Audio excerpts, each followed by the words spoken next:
Yeah, hey, how are you? Everybody, to the City of Homestead, Wednesday, June the 19th, presentations, special presentations by council. We'll be starting tonight's presentations with Councilman Jimmy Williams. Change of order, Councilman Steve Shelley is going to go first.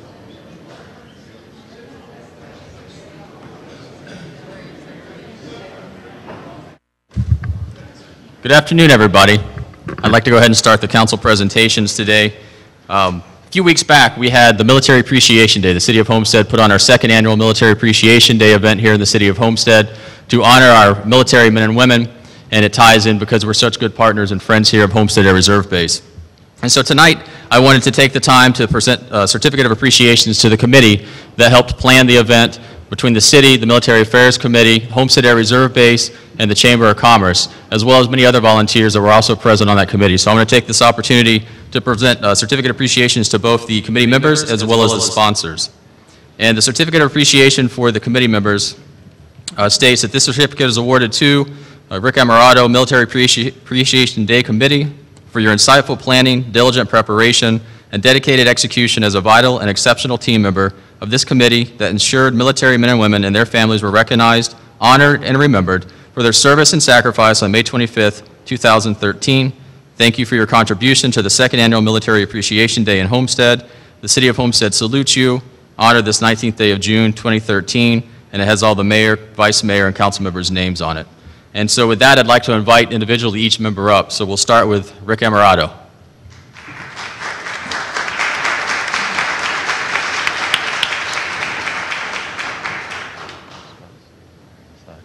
Next is David Hebert, our Assistant City Manager.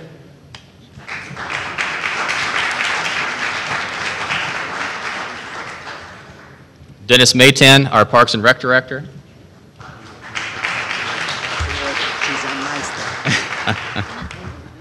Is Dennis here? We'll come back to Dennis. Pedro Ronaldos, who also works for Parks and Rec.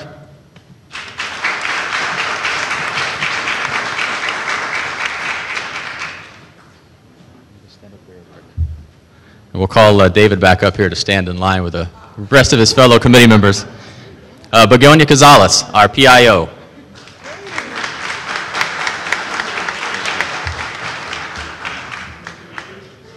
Jennifer Bravo, is she here tonight? All right, we'll skip her. Captain Kevin Kent, is he here tonight? I think he's out on duty. Carlos Batista from the Military Affairs Committee.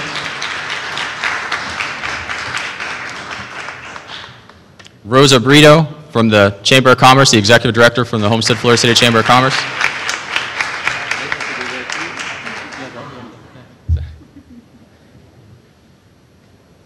Ron Mongol from the Military Affairs Committee.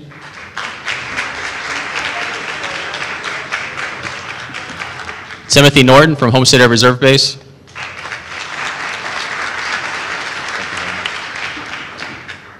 Colonel Brzezinski from Homestead Air Reserve Base.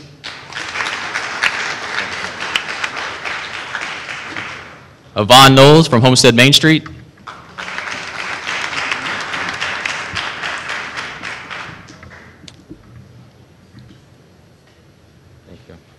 Heather Palmatier, Assistant to the Mayor and Council. Thank you. And also Steve Alexander from the Military Affairs Committee, who wasn't able to be here. So this is the committee. This is the committee that helped make the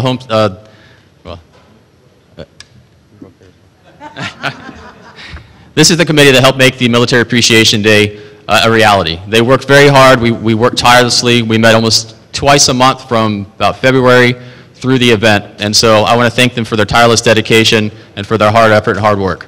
Thank you.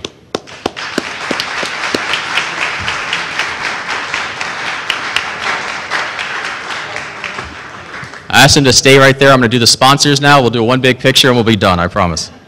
So now I'd like to read the certificate for the committee sponsor.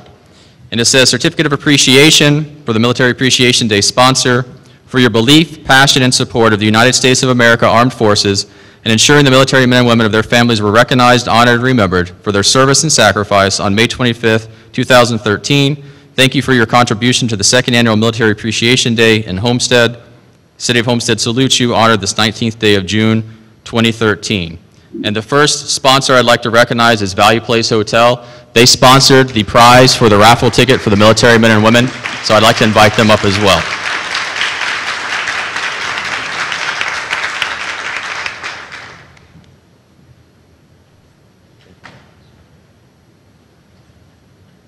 The South State News Leader for helping cover the event and make sure that everyone knew when the event was taking place and letting everyone know what was going to be happening at the event.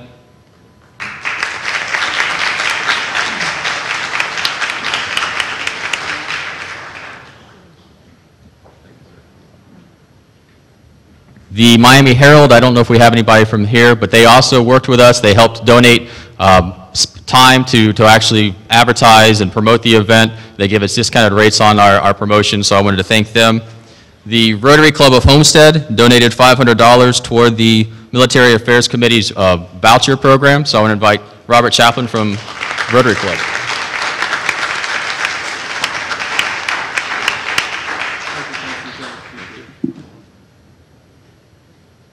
Homestead Miami Speedway, the big flag for those who attended the event, the big flag you saw in the Seminole Theater. The Homestead Miami Speedway was gracious enough to let us use that flag, so thank you.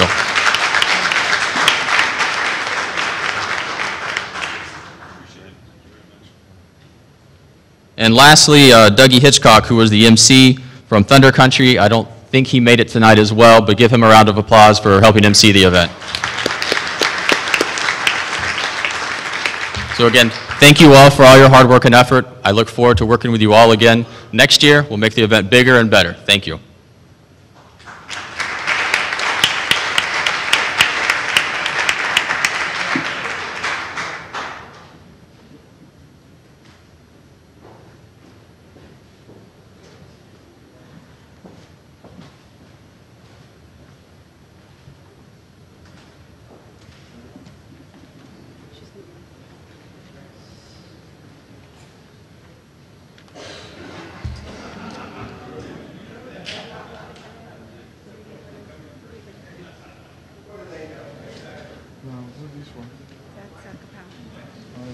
Okay.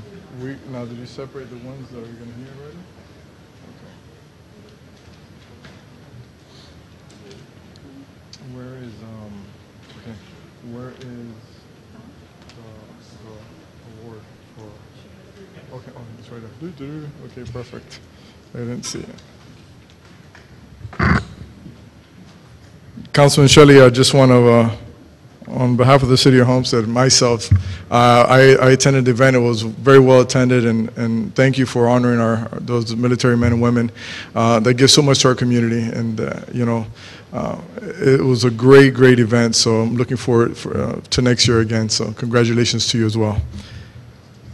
Good evening, everyone. My name is Elvis Maldonado, and tonight I am coming before you to recognize many individuals in this community that have made a tremendous difference this last couple of months. On a personal, I'll go a little personal. American Cancer Society. As many of you know, my wife passed away a year ago today. Not today, I'm sorry, a year ago, April 24th, to cancer. So cancer has affected my life, obviously, and my family, and so there is a personal, a personal touch that I got involved. I was honored to be made the honorary chair for Relay for Life this year, and it was a great event. We raised money that's going to continue to make a difference for cancer awareness, and I got to tell you that. When I first heard of what was, about my wife and cancer, the first place that I went to online and I started looking for the information, and the first page that came up was the American Cancer Society. And all the questions that I had, the answers were right there. And so because of that, it made this journey, a difficult journey, a lot easier. So with that, I got involved and was made the honorary chair this year. And what I'd like to do tonight is recognize those individuals that made a difference in our community and joined me, or as I joined them, in this fight of cancer. And so tonight we're going to recognize and honor those individuals. So with that, first, foremost, we held this event this year at the Homestead Hospital. And another personal touch, when my wife was going to the hospital, she was at this hospital. Top care, top-notch staff, everyone. And so I'm really, really appreciative of this hospital. But I want to recognize the person behind it all that makes it happen, and that gives back to our community. His name is Bill Duquette. He's the CEO of Homestead Hospital. And I would ask him if he would please join me.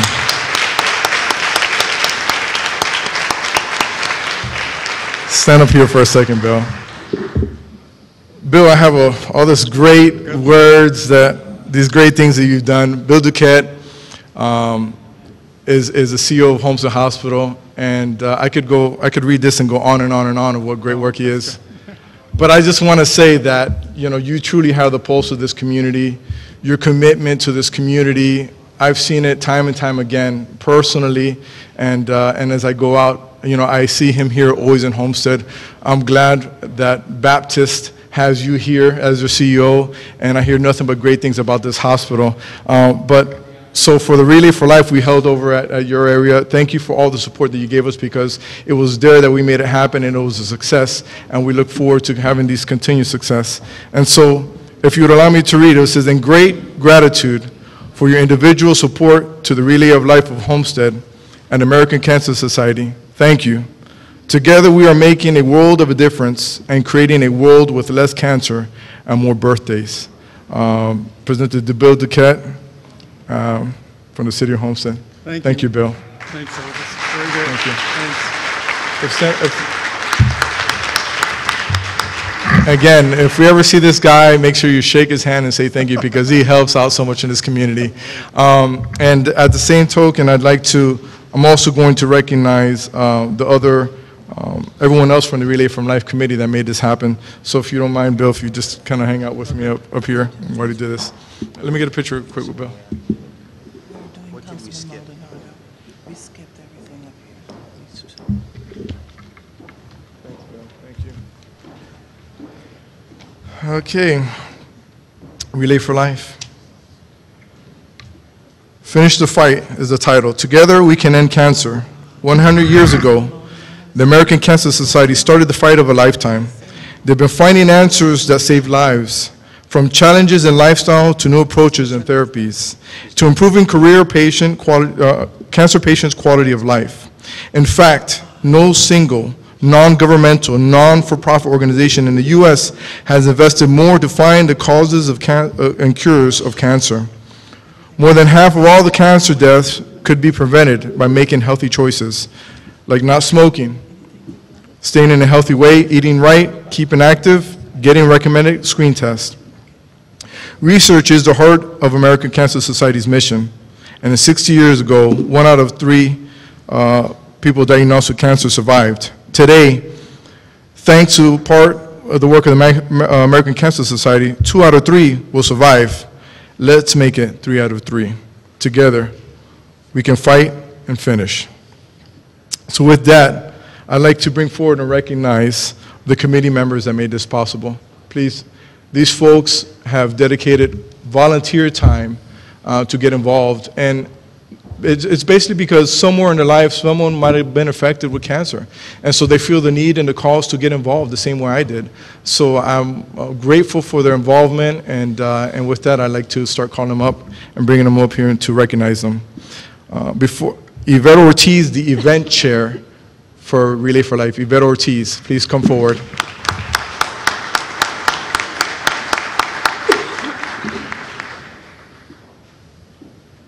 Is she here?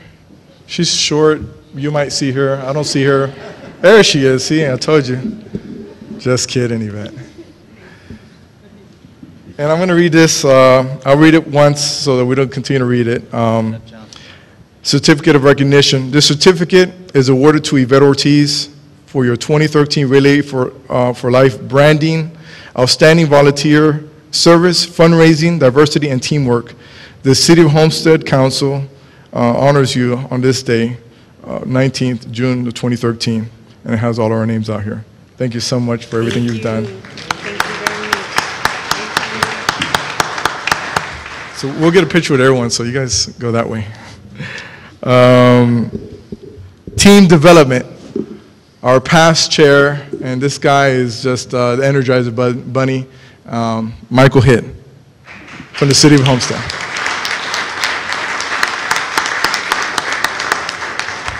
Michael lost his father to cancer, and he's been involved for many years before I've even known him. He's been involved. So Michael, thank you for your dedication to the city.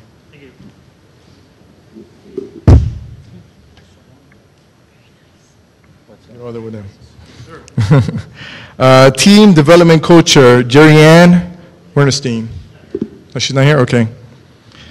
Student team development. This is a promising young teenager, Caitlin. Is Caitlin Bork here? Kate, she's not? Okay, she's not here. Operations chair, Maria Bello. Funding chair, Maria Laura. I see her here. Maria?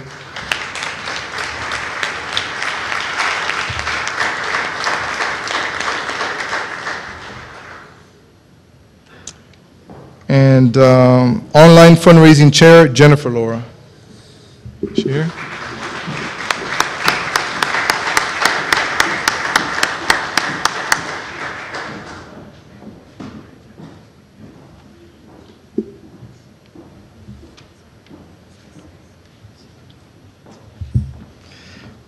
Jennifer's coming up now. Mission Education Chair, Jennifer De Sosa? Jennifer here? No, she's not here.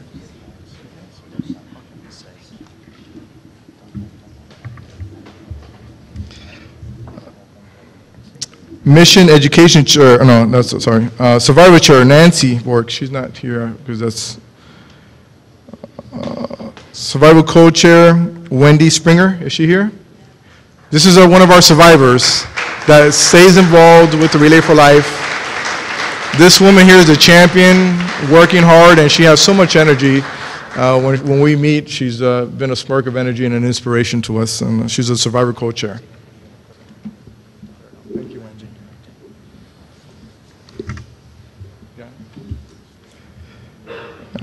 We have Luminary Chair, Barbara Drago. Drago, sorry. The luminary is an important part of the ceremony where we kind of light up in remembrance of those who are not with us. So thank you for what you do. You made it special as well.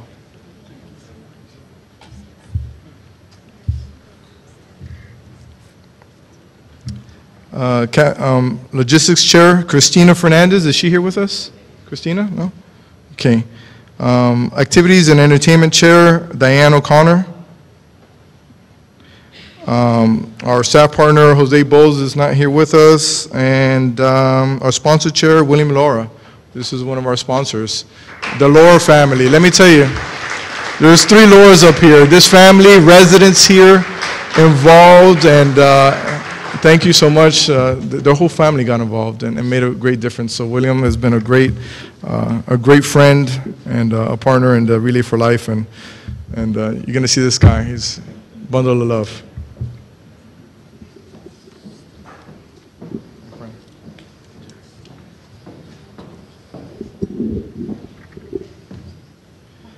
And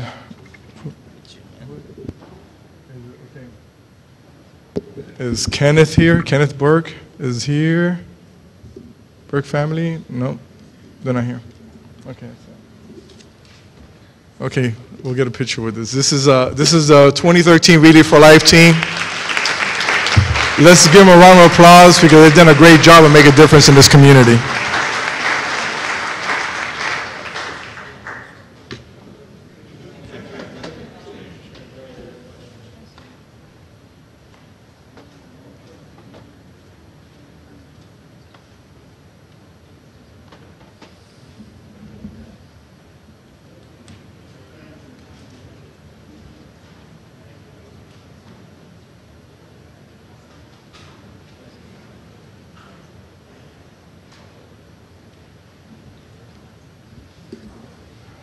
That is a labor of love, I tell you.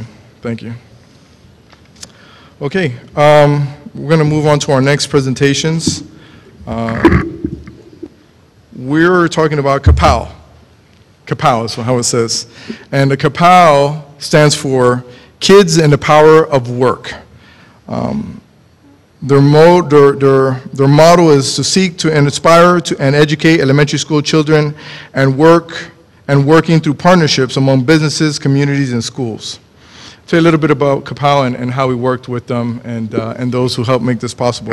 So KAPOW lays a foundation for young students, introducing them into work-related concepts and experiences that can be continually reinforced through their formative years. They have 7 work-related areas in which they get involved in. It's job awareness, self-awareness, positive work habits and attitudes, teamwork, overcoming bias and stereotype, communication, and decision-making. So KAPOW basically reached out to us, to the City of Homestead, and they've been working here for a few years already. And I partnered with them this year with the Education Committee and also our Homestead Police Department, a community relationship board. And we got involved to make sure that our kids that are coming here to the City of Homestead and learning how it is to work, what happens here, and being a partner with them, we wanted to make it we wanted to add something to it, make it a little bit better if we could. And so I'm going to ask Miss Smith, Officer Connie Smith, to please join me up here. And we want to recognize the officers that got involved with KAPOW to make it a difference. Now, before we did, just some what we normally do, which is we show them our K-9, our SWAT team, and it was a great success. But we added a little twist to it. We wanted to, because I'm for education with the students and with the kids, and I wanted to add a twist to say, how can we make a difference to these kids? And so, Officer Smith, Connie Smith, and myself, we kind of joined together and we worked, and we brought a little twist to what we did. And if you could come up here, join me with, and let's explain what we did. Let's tell them what we did. Hi, I'm Officer Connie Smith. We wanted to do something a little different, this time something more visual for children. So what we decided to do is put on a skit. So I asked several of my colleagues if they would join me. And, I was a little afraid they would, not agree, but surprisingly, they did. So we put on a skit. We talked about some of the laws that we enforce. We talked about stranger danger. Yeah, we taught them about, we wanted to put them in scenarios that while they're in school or in their environment, if they run into these scenarios, we wanted to educate them. We wanted to teach them that, so that if they did, they would know how to handle it. And so we put these skits together. She came up with all of them with some other of her teammates, I want to call them, and great actors. Besides great officers, great actors at the same time. Hidden talent. So with that, we had a great success in the program. We're recognized by KAPOW, which is involved in all of Miami-Dade County Public Schools. And so with that, we want to take a few moments just to recognize those officers that gave back and got involved and made a difference. So now, how we're going to do this? And I'm going to read one, and then you know what it says, and we'll have all the officers come up and we'll take a picture. But I want to read this one first. The Certificate of Recognition. This certificate is awarded to Chief Alexander Rowe. I know he's up there scratching his head right now, saying, what did I do? Well, nothing happens in the city with the police officers unless the chief of police gets involved. And since I know he's involved with our children and our kids in this community, it was a simple question of asking, Chief, can I use some of your manpower to make a difference with the kids? And the rest was history. So we're going to start off with you, Chief Alexander Rowe. With great appreciation of your exemplary service to KAPOW, we thank you for your devotion, dedication, and hard work for going above and beyond. You're a huge contribution to our success. The City of Homestead salutes you on this day. Chief, coming up here. Now, as busy as he is, he popped up and made himself available and wanted to shake hands with the kids, so he was here. So thank you, Chief, for what you do. Thank you. It's part of his job. He's a humble guy. Right? Yeah. Thank you, Chief. Thanks. So if you you're gonna stick around here with us, 'cause we're gonna call up some more folks. That's our chief. Come on. Okay. Do we have this in the list? Okay, so. Here's Captain Angela Washington. Thank you. She's not, okay. Okay. So on Captain Washington's behalf, we're going to take this. Okay. William Ray. Okay, we have Tony Trad. Sergeant Tony Trad.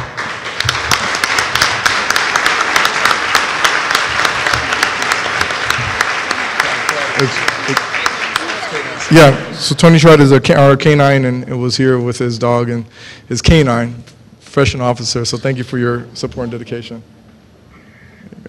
If you want, you guys can kind of like start logging up over there. So hold on. The dogs work just as hard, so we wanted to give them a little treat, little bone here. So make sure you let them know Councilman Maldonado and the staff thought about that. So those dogs work as hard as these guys. And without them, they're not anyone. We have Good job, Tony. Lieutenant. Okay. Okay. Sergeant Raymond DeJohn. We're here.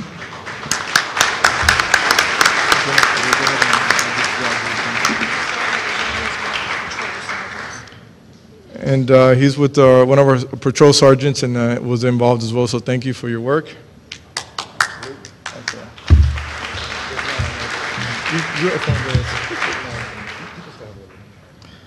Okay. We got Officer Brian Kennedy with his dog Canine, Turbo.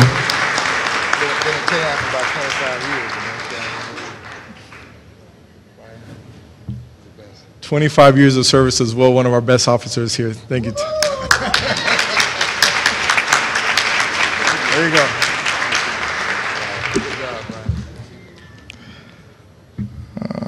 John Monaco, Officer John Monaco, with his canine as well, King, I'm sorry. Luis De Verona with Bolo.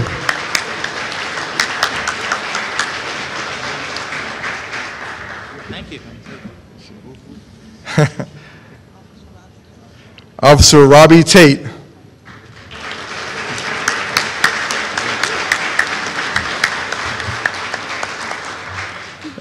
This guy's a character. He was one of our lead role in our skits and involved with the community. He's a great example of some of our Homestead finest. And born and raised from Homestead. This is one of our own here.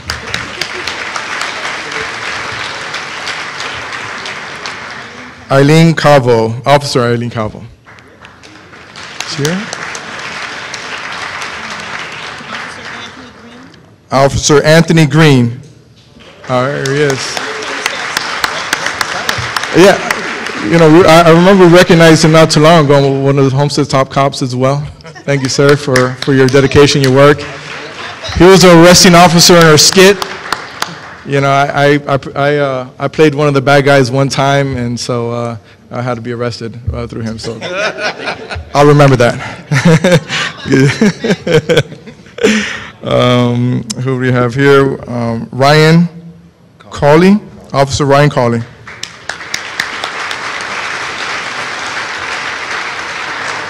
Officer Gabby Liao.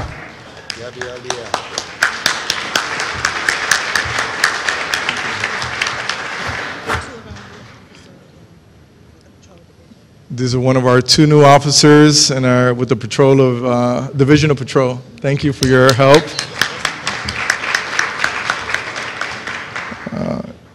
Cami Sanchez, dispatcher. Is she here? All right.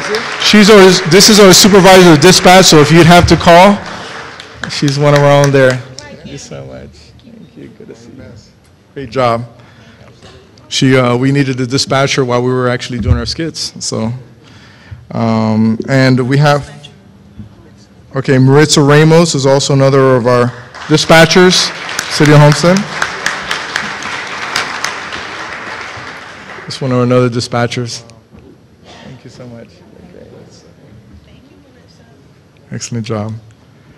And we have, that's it, right? And we have Flor Azuga.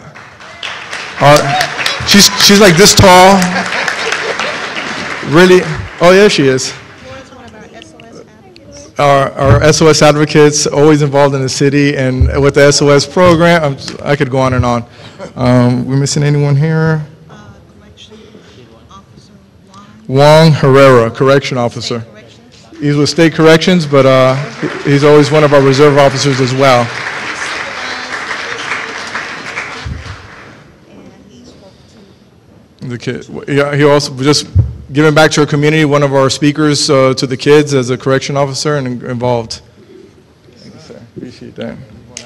One of our own as well from Homestead.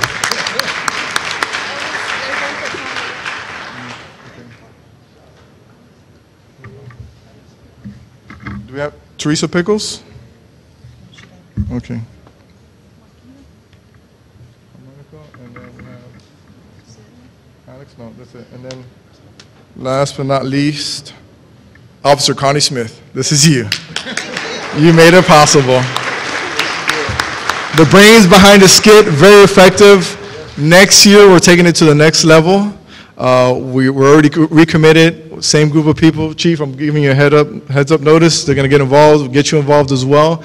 And this is a great way in where we get our officers to give back to our community, which they already do. But the difference is that they're making a difference to our children here in the community. So with that, let's give them a round of applause for the great work that they've done.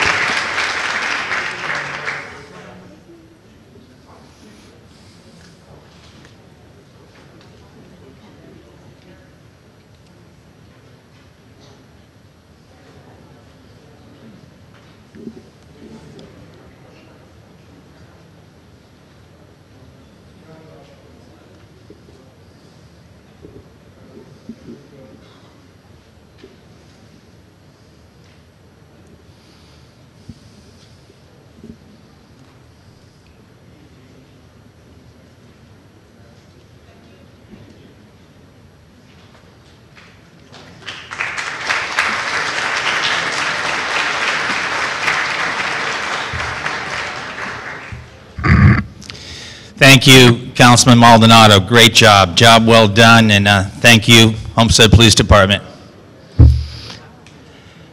The next item on the agenda, we're going to move to, so I know we've got some state representatives here, and they are busy, busy people. So presentation honoring the City of Homestead 100-year anniversary. Would you come forward?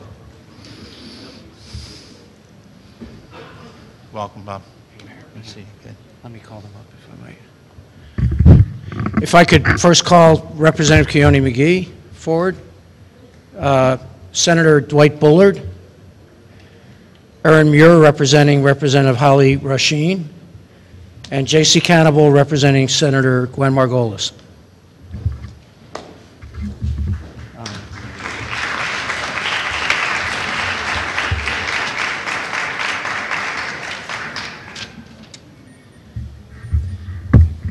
As most of you know, this is the 100th anniversary of the City of Homestead. And we have a proclamation from the Florida Senate that Senator Margolis introduced. We have a proclamation that Senator Bullard introduced.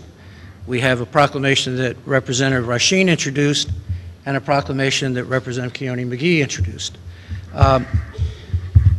Would any of you like to say something? None of them are. Well, I guess protocol being what it is, I guess I'm supposed to go first is what they say, right? Mhm.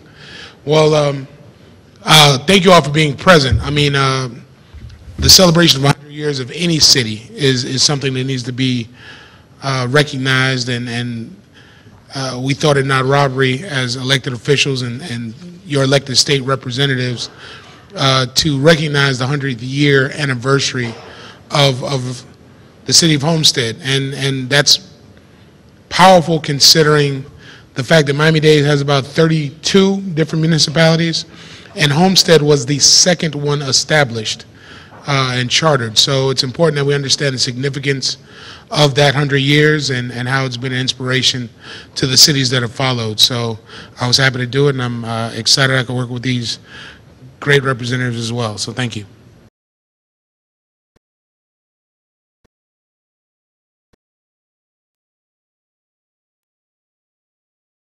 Bullard, who has been a staunch leader on behalf of Homestead in the legislature. I had some big shoes to fill, and I got to say this, that Senator Bullard has been there, along with Senator Margolis, to making sure, and also Holly, Rayshawn, to making sure that Homestead is properly represented in Tallahassee. And I just got to say, on behalf of my family and my wife and the district that I represent, which is Homestead also, is that for 100 years, Homestead has been pursuing what Thomas Jefferson called the pursuit of happiness. And for 100 years, Homestead has stayed on that course. And I just want to say to all the Homesteadians, continue the great work, continue the great fight, and the council and the mayor continue the great fight, because the reality of it is 100 years, we need another 100 more years. Thank you.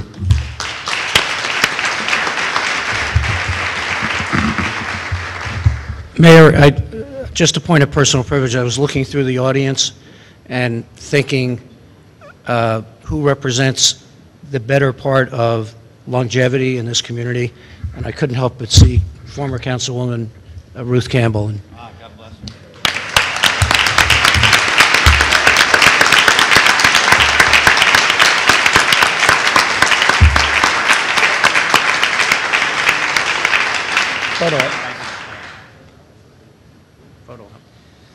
Thank you, Bob Levy, one of our finest right here. This gentleman's represented the Homestead for a long time, and he's done a great job. I'm going to tell you, we're little fish in a big pond up there. We're little fish in a big pond, but not when you see these guys at work. And I'm telling you, their door is always open. They treat us carte blanche, and they carry the water for us, and they brought us some money back this year. We thank you. We thank you for what you do for us up there every day, day in and day out. I'd like to invite the entire council down so we can get a picture for the 100-year anniversary. And go Homestead, the little engine that could.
You can just set it right there. Once again, thank you, and I never miss an opportunity to tell you how well Homestead's doing, and these guys know it. They're proud of us. They're just as proud of us as we are of them, and that is, 3 brand new high schools in 3.5 years is worth a round of applause for everyone.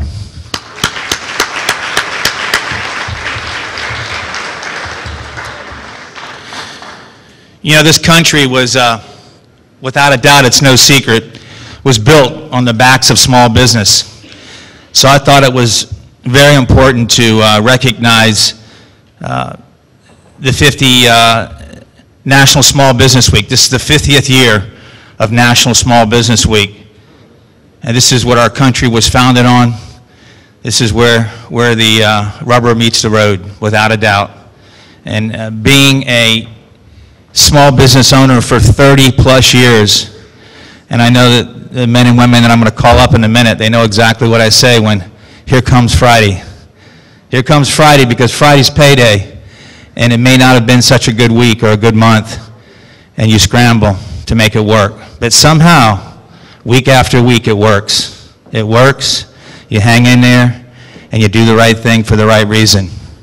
We want to help you grow your business, and that's why we're here to recognize 27 of you tonight, because when you grow your business, you grow our city. And without a doubt, we will grow this city instead of raising your taxes. So we're going to start with asking Southernmost Foot and Ankle Specialists, whoever's representing them, to please come up. El Toro Taco. Whoever's representing El Toro, you just line up here. We could just hang tight for a photo. Dr. Glosser. I know you, Dr. Glosser, he's got another meeting to go to, and he hung out for me. CTB Truck Brokerage.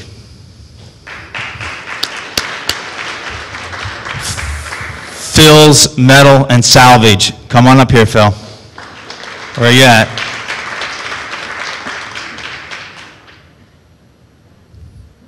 Wade Peterson, attorney. Thank you, Wade.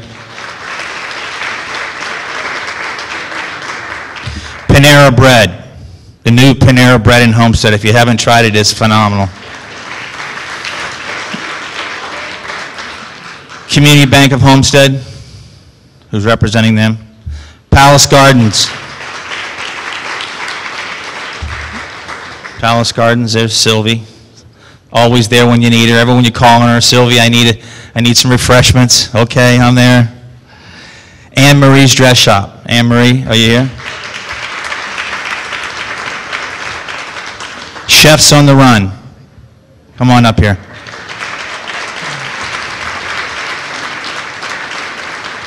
Designs by Dorinda. Excuse me, Dorinda. Broadway Subs. Capri Restaurant. Miami Hematology and Oncology. Please come up. Castle Services. Homestead Pawn and Coin. Precious Pet Grooming. Brown & Brown Insurance. Mr. Jones. Beauty Schools of America.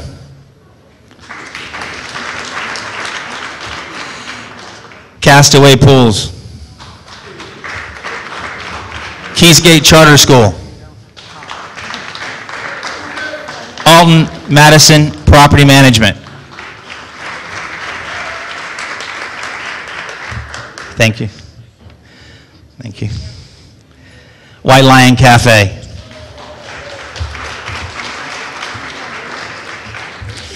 Now that's just a few of many, many, many, many, many businesses.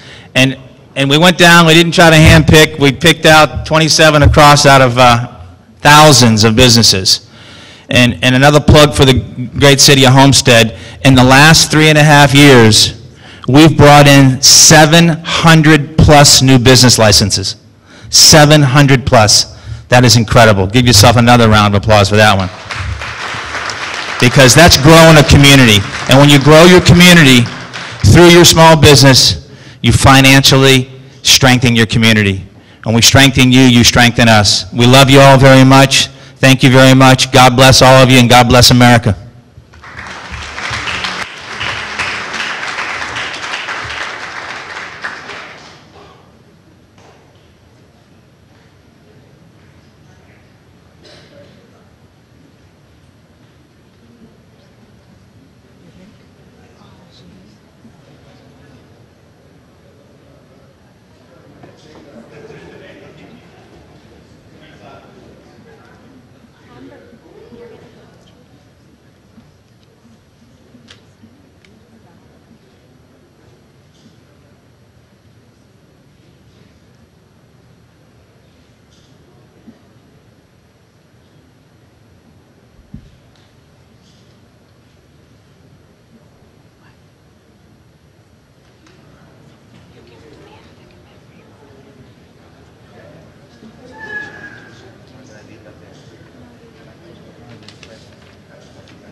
Okay, the next presentation, and if you notice, we got some top-notch presentations tonight because we got a top-notch city here.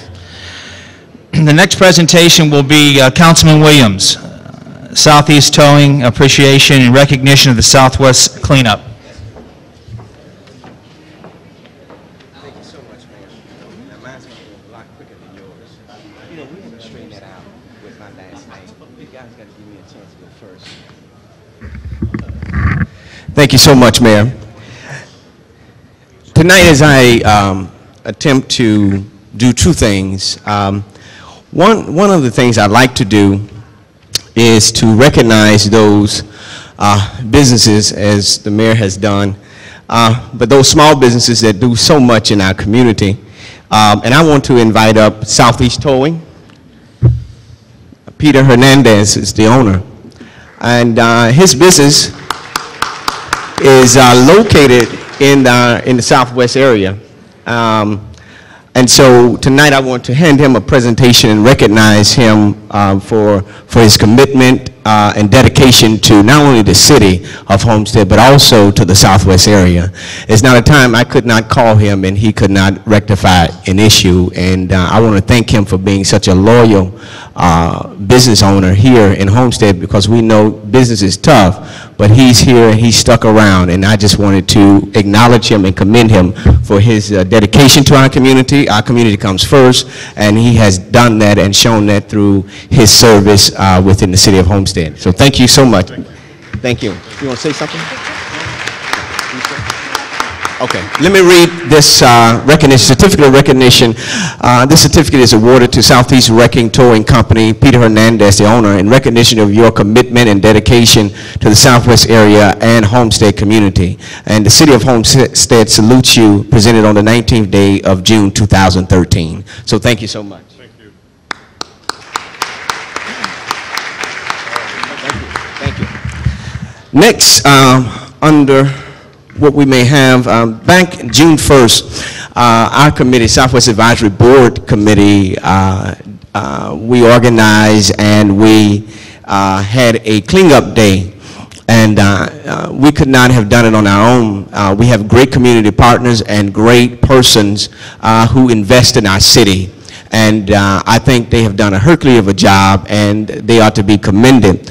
And so what I like to do is call out some of the sponsors in recognition of your generous donation to the Southwest Cleanup Day. The city of Homestead is grateful for our local business and support and inspiring young people, our students, to keep our community clean. The life of a man consisted not in seeing visions and in dreams, but in active charity and in willing service.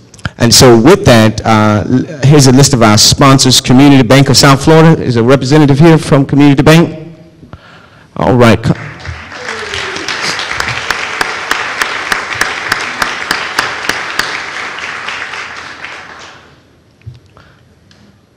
Thank you so much. Just thank you so much. This is Julie, a long-time supporter of our community. Dade Medical College. Is any representative here from Dade Medical College? All right. They aided and assisted.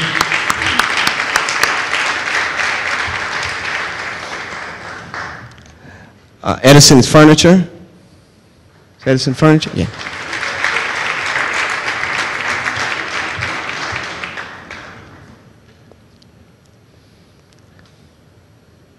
Thank you so much for what you do.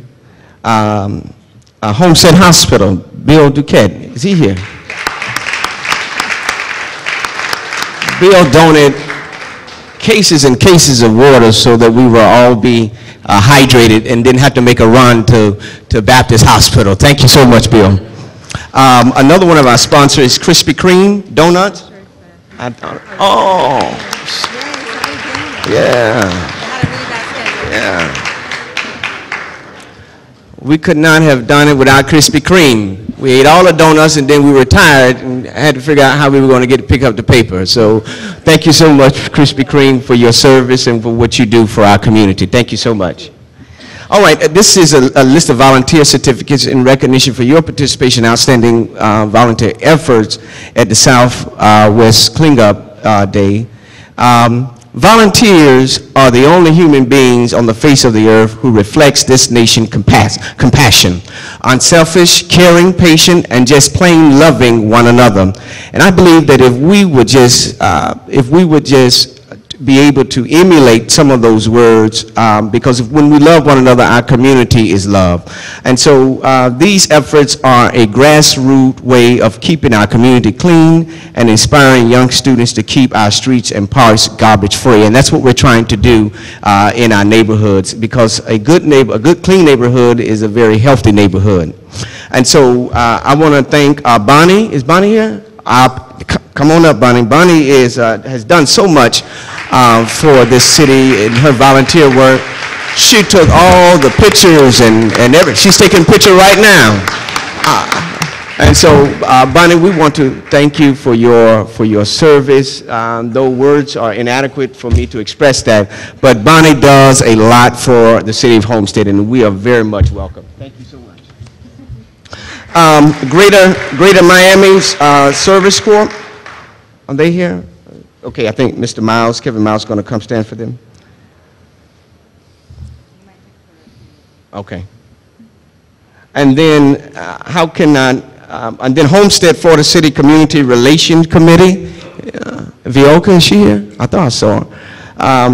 Vioka came, and part of her members on the Community Relations Board came to help out, and we really appreciate the Community Relations Board. Congressman Joe Garcia's office, Kevin Chambers, excuse me. Is he here? I thought I saw him. Yeah. All right. Thank you so much. Layla Jean Community Center. Is Adelia? Adelia. Yeah. Let me tell you, Adelia, and I tell you, those persons who came, she had overwhelming group of people, and the group was so large we had to lend some to another project leader. And so Adelia, thank you, and let me just say, this was one of her ideas. And so Adelia, we thank you for what you have done, and for Lady Jean. Thank you so much. Miami Bridge Youth and Family Services.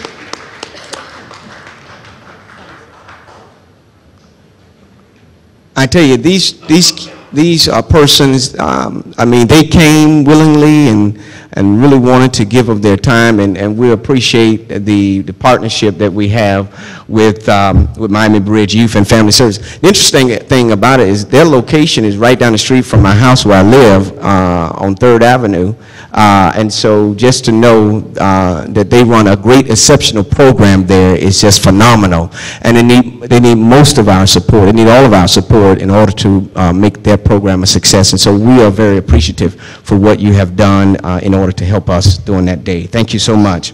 Omega Phi Psi Fraternity Incorporated, I think Kevin Miles.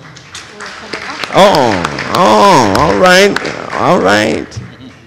right. Thank you, Mr. Cooper.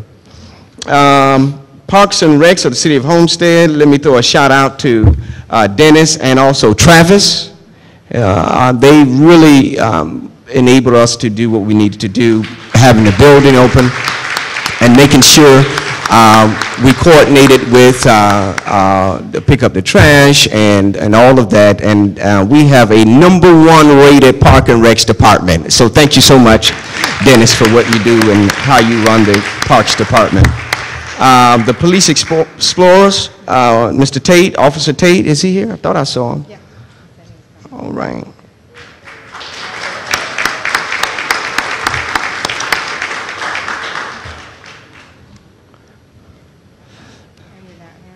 And then, yeah, they make sure that we had all our food from Popeyes.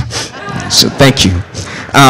Then also I want to invite up the Southwest Advisory Committee, who has done an extremely exceptional job that has had a focus of only community. And if those members who are part of the Southwest Advisory Board, would you please come up now at this time, because words cannot express how much I'm very appreciative for your work, your creativity, all that you do in our community, because you have made the Southwest Advisory Board a pleasure to work with, to serve on, and it's because of your tenacity, your hard work, and your commitment to our community that has enabled us to do what we need to do. And so, Ms. Braggs, thank you so much. I don't know whether I know Kevin Miles, and who else is on that committee? Adelia is also part of that committee, and I don't see Dwight Lee and Fred Bird. I think they're the only two missing. And so let me just express that. And Urban Construction Craft Academy also donated. I think that's going to Kevin Miles. Somebody's coming. All right. Thank you so very much. Thank you for what you do and what you have done to make our cleanup day a success. And if we all get a group picture, and further than not least, their names is not on here, and that is my assistant, Marisol. Yeah. Thank you so much, Marisol, for what you have done to ensure that this went off without any problems. And so with that, I say thank you for all you do for the office of the mayor and council. Thank you.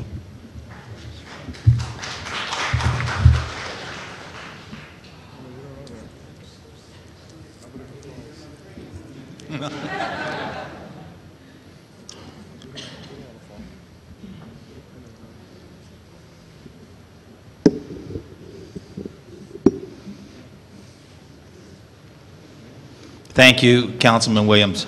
Job well done. Presentation, Homestead Hospital. Last but definitely not least, Councilwoman Wallman.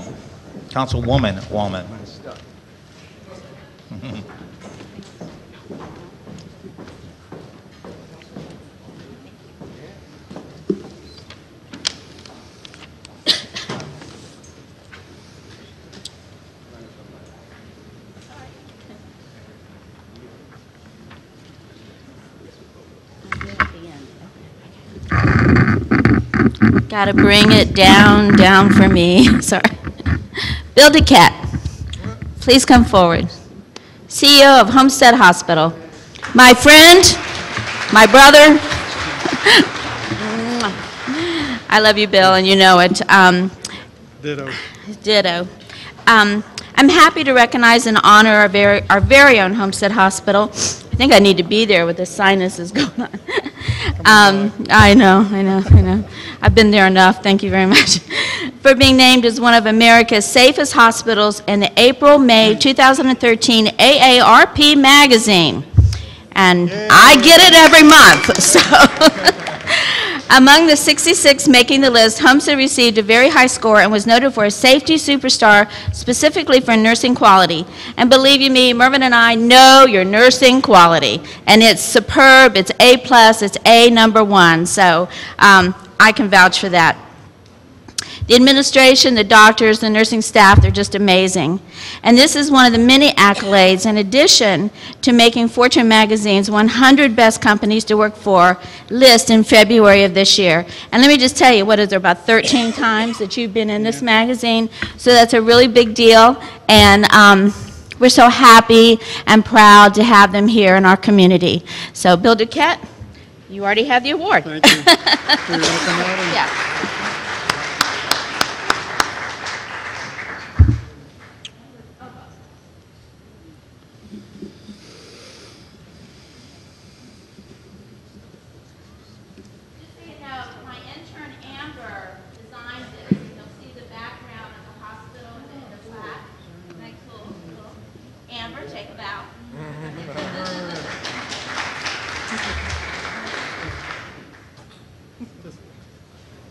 Wanted to say a quick thank you. Thanks, Judy, for recognizing us. I thought it was I hope you guys realize you have a gem of a hospital, not just because I'm running it, but we have a great facility in Homestead, and we're very proud to be part of the city and to provide high quality health care. I'm just honored and very thankful to God that I have the opportunity to lead this fabulous institution and to be in the city. So thanks, Judy.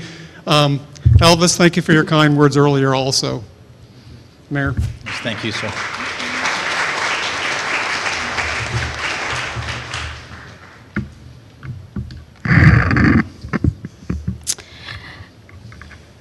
At this time, I'm just going to turn the microphone over to my dear friend, Bob Levy.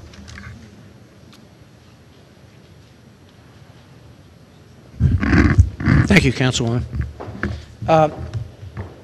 Could I ask Diane Ralston to join me and Senator Bullard and Mayor McDougall, and Representative McGee, and Aaron, and JC. I don't know what they're all doing up here, Judy,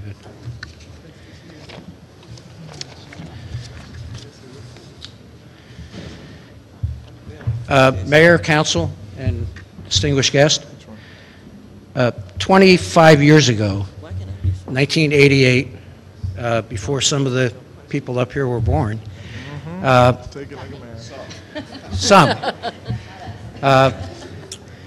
Diane Rawson, Monty Traynor, and myself approached the late State Representative John Cosgrove and suggested that it would be a meaningful exercise to bring Dade County to Tallahassee for a day or two, just so we can show a slice of our lifestyle from here. So we have a paella, we have a Mambo King event, we have a number of events that relate to our community. And John was the founder of that event. We just celebrated our 25th anniversary with over 1,000 participants coming up from Dade County, from Miami-Dade County. And we couldn't do it without the support. Number one, the city of Homestead has been a supporter since 1988, has been a sponsor of the event. 1992, of course, was Hurricane Andrew. 2006, we lost John Cosgrove. By anyone's estimation, one of the greatest public servants that's ever represented this community. Another thing that Representative Cosgrove did was he was the founding mayor of Cutler Bay, and I'm proud that the current mayor has joined us from Cutler Bay, Ed McDougall, to be here with us today. We had an award that was going to be presented in Tallahassee, but unfortunately, local responsibilities kept Councilwoman Waldman here. And so we asked her if we could come this evening and present it. So with your indulgence, this year Homestead City Councilwoman Judy Waldman has been chosen to receive the 2013 John F. Cosgrove Founders Award. John Cosgrove was the former representative and mayor of Cutler Bay, as well as the founder of Day Day, a celebration of Miami-Dade County's diverse cultural community. He died in 2006, and this award was started in 2007 in his memory. It was begun as a way to recognize individuals who have had grand impact on the Miami-Dade County community, similar to that of Representative Cosgrove himself. I had a series of email exchanges with Councilwoman Waldman when we told her that we were going to present her with this award, and her response was, "He was a role model and one of my inspirations as I go to work every day for my community. My goal has always been to better the quality of life of our residents through the preservation and creation of green areas, as well as the development of events that bring the community together. It makes me extremely proud and humbled that my efforts are recognized through this prestigious award. It's no secret to anyone here, and I won't take the time to tell you about her work with the American Cancer Society, the Susan Komen Foundation, the Homestead Relay for Life, which we celebrated here this evening, the Little Angels, for Bill Duquette and some of us that are on the receiving end of her mail. I don't think a day goes by that we don't get hit up for something in this community. And we've already gotten the race to the fourth. I'm particularly proud, since Homestead was the recipient of so many awards this evening, that she's a founding member of the Pineapple Ball Committee, which raises money for the Pediatric Center at Homestead Hospital. Councilwoman Waldman was chosen for the 2013 John F. Cosgrove Founders Award, not only for her outstanding involvement in her community, but also for her dedication to making a difference in the lives of others. Her response to me was, "It was my great honor to have known John Cosgrove. Not only did I serve as a colleague, but he was also my friend. It's an honor and pleasure to have received this award," said Councilwoman Waldman.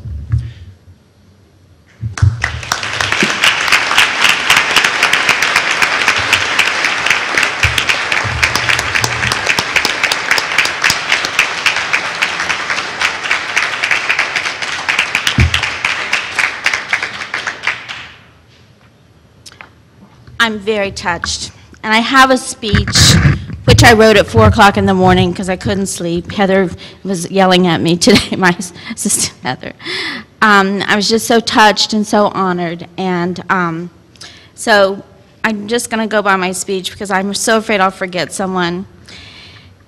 And Diane, Bob, thank you for thinking of me, for considering me. League of Cities, such an honor. But it's so important, and I'm so humbled to share this with my esteemed colleagues. Senator Dwight Bullard, you've always been such a good friend. My baby brother, I call him my baby brother. Bill, you're my older brother. Your mother was one of my heroes, and you certainly made your family and your community proud. But one thing I will tell you, don't play Wordsworth Friends with him, because he's dangerous. I lose every time, and I just ask because I won this award, if you would please let me win just one time. Just one time. Okay. And Senator Margolis isn't here tonight, but I believe she has a representative here. My deepest appreciation. Please send my best regards and thank her so much. She's always been a friend of mine, and I've always been very lucky to have known her and her wonderful good works and her participation in Hurricane Andrew with our recovery relief. That was so important, so please send my best to her. Are the Vice Mayor and Commissioner from Florida City? Come up here. Come up here.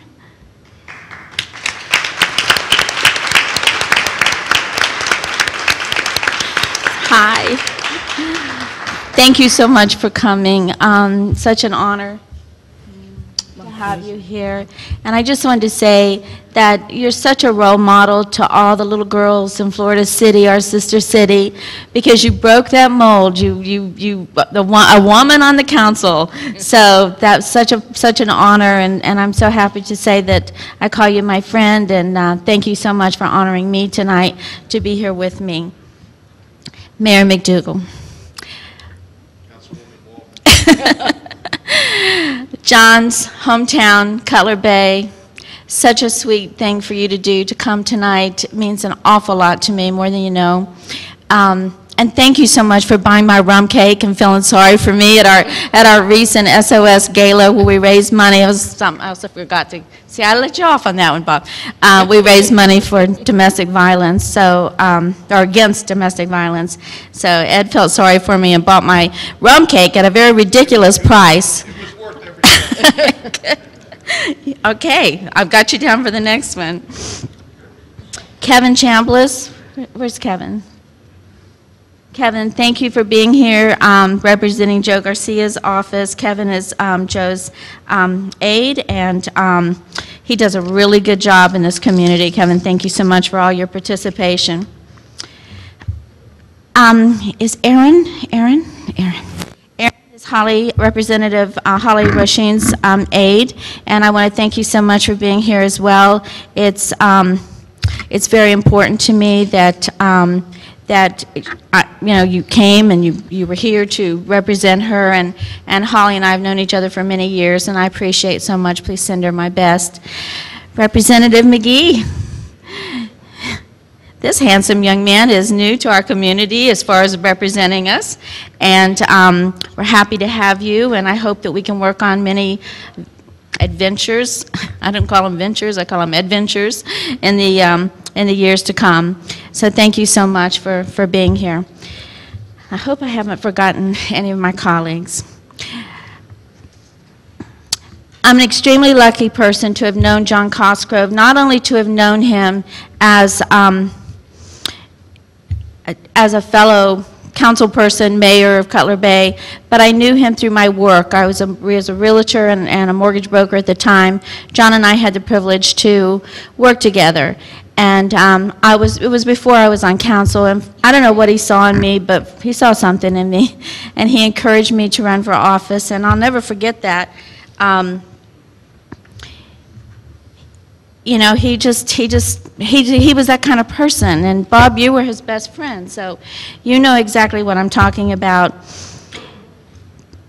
Bob, listen to me. John was always happy. He was just a happy guy, and his smile would just light up the room. John was a dedicated man, first to his God, his family, his friends, and his community. He served his city and his state effortlessly, and everyone loved John, and John loved everybody. He left us way too soon. However, I know that when he took his final breath, he felt blessed. John passed away on a missionary trip to Africa. He had a simple case of appendicitis, but because John always wanted to touch and reach out to people, he was in the rural villages in Africa where there was not adequate medical attention to take care of him. But that was typical John, always serving others. This award that Bob and Diane have presented to me, I just feel so blessed to have received it. I will forever be eternally grateful for this recognition. I cannot put into words how much it means to me. I would have loved to have been in Tallahassee with you, but as it turned out, my husband was with Bill Duquette in Homestead Hospital. So, I'm sorry I couldn't be there, but I think it means more to me tonight to receive it here with my community, my friends, my family. I know that John is here with us tonight, and even though he can't be here to give us all his great big old hugs, I feel his angel wings are just embracing all of us. I promise I will continue to work for those less fortunate, and I will do everything to make our community a better place.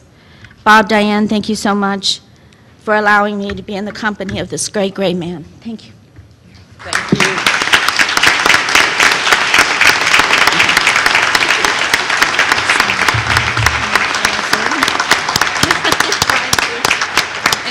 Senator, do you want to sing? I've left everybody speechless. Okay. Yes, sir. I just want Give to me a moment. wipe those tears off. I just want to say on behalf of the town of Cutler Bay, because John was dear to all of us and a great friend to all of us, and our very first mayor helped us put our town together, that I know this award is not given lightly by his very good friend, Bob. And I'm very appreciative on behalf of the town of Cutler Bay. Congratulations. Couldn't go to a more wonderful person. Judy.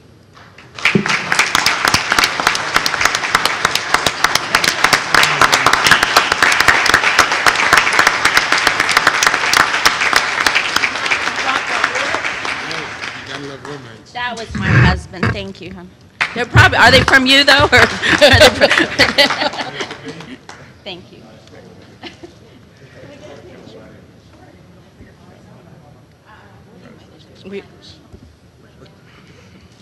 I'll take one with and one without. Okay.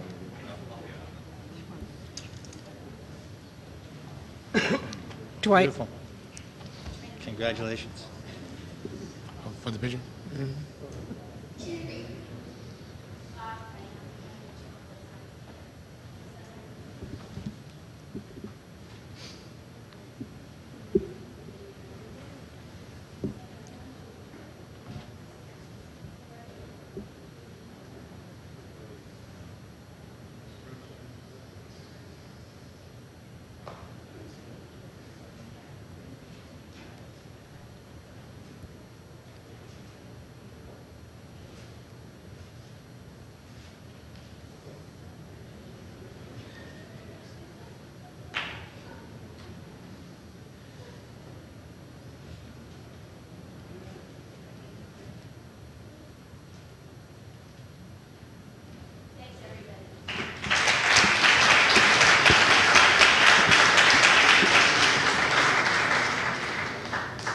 Congratulations, Councilwoman Wallman.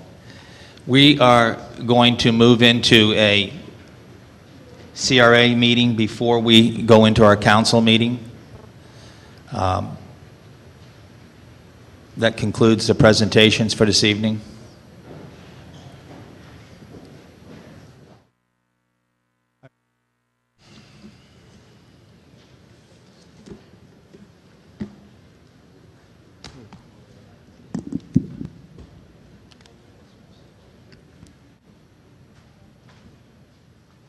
As we do have a long, long night ahead of us. Wednesday, June 19th, 2013. We are here at the William F. Dickinson Community Center, and we're about to enter into our city council meeting. It is 7:08 in the evening. The invocation tonight will be given by none other than James McCraner, my pastor, my priest, is here tonight from Sacred Heart Catholic Church. The Pledge of Allegiance will be given by me, and of course the posting of the colors by our honor guard. So, yeah, they just stuck their head in the door. Okay, so let's all please, if Pastor, if the mic shares, if we just silent just for a minute, please. Please rise. Ever patient God, as we gather this evening, we pray for our city and for all who call it home. Whether we have been here for a few months or our whole lives. Forgive us when we fail to listen to each other. Forgive us when we belittle the customs, symbols, language, color, or religion of our neighbors. Help us to understand that only as we bind up the broken places in others will we begin to heal ourselves. We pray that you guide with wisdom, knowledge, and courage our elected officials in their deliberations, so that they are not misled by a lack of knowledge or influenced by fear or favor, that justice and truth will guide them in their work, and the American dream will be available to all who are willing to sacrifice. As for ourselves, we promise to be people of patience, generosity, and faith. Help us to keep our promises. Amen.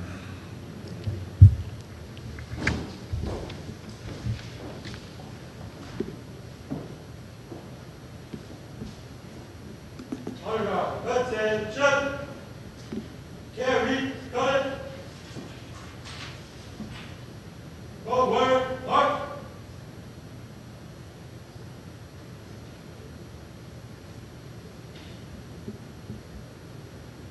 Honor guard, halt! Left face! Present, on! Please join me in paying respect to the greatest country in the world. I pledge allegiance to the flag of the United States of America and to the republic for which it stands, one nation, under God, indivisible, with liberty and justice for all. Order, march! Right face! Forward, march! Let me call up Paola Espino at this time. Will you please come forward to the mic?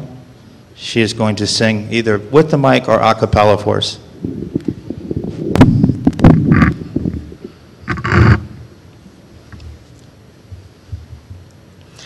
Oh, say, can you see by the dawn's early light what so proudly we hailed at the twilight's last gleaming, whose broad stripes and bright stars through the perilous fight o'er the ramparts we watched were so gallantly streaming, and the rockets' red glare, the bombs bursting in air, gave proof through the night that our flag was still there. Oh, say does that star-spangled banner yet wave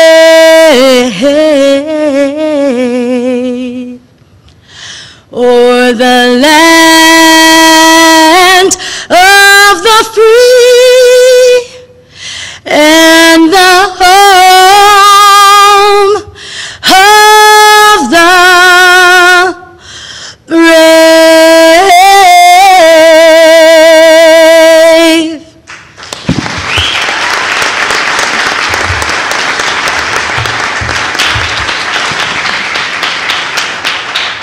Thank you, Paola Espino.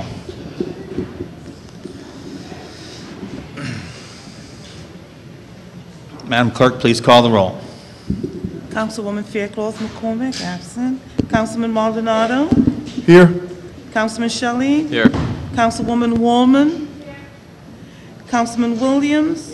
Vice Mayor Burgess. Here. Mayor Bateman. Here. And once again, thank you, Father McCraner, and thank you, Mrs. Spino, for that beautiful, beautiful voice you have. Okay, the first item is public comment. Please come up. We're going to hold it to 2 minutes tonight. Please be respectful. Again, we have 30-plus items on the agenda.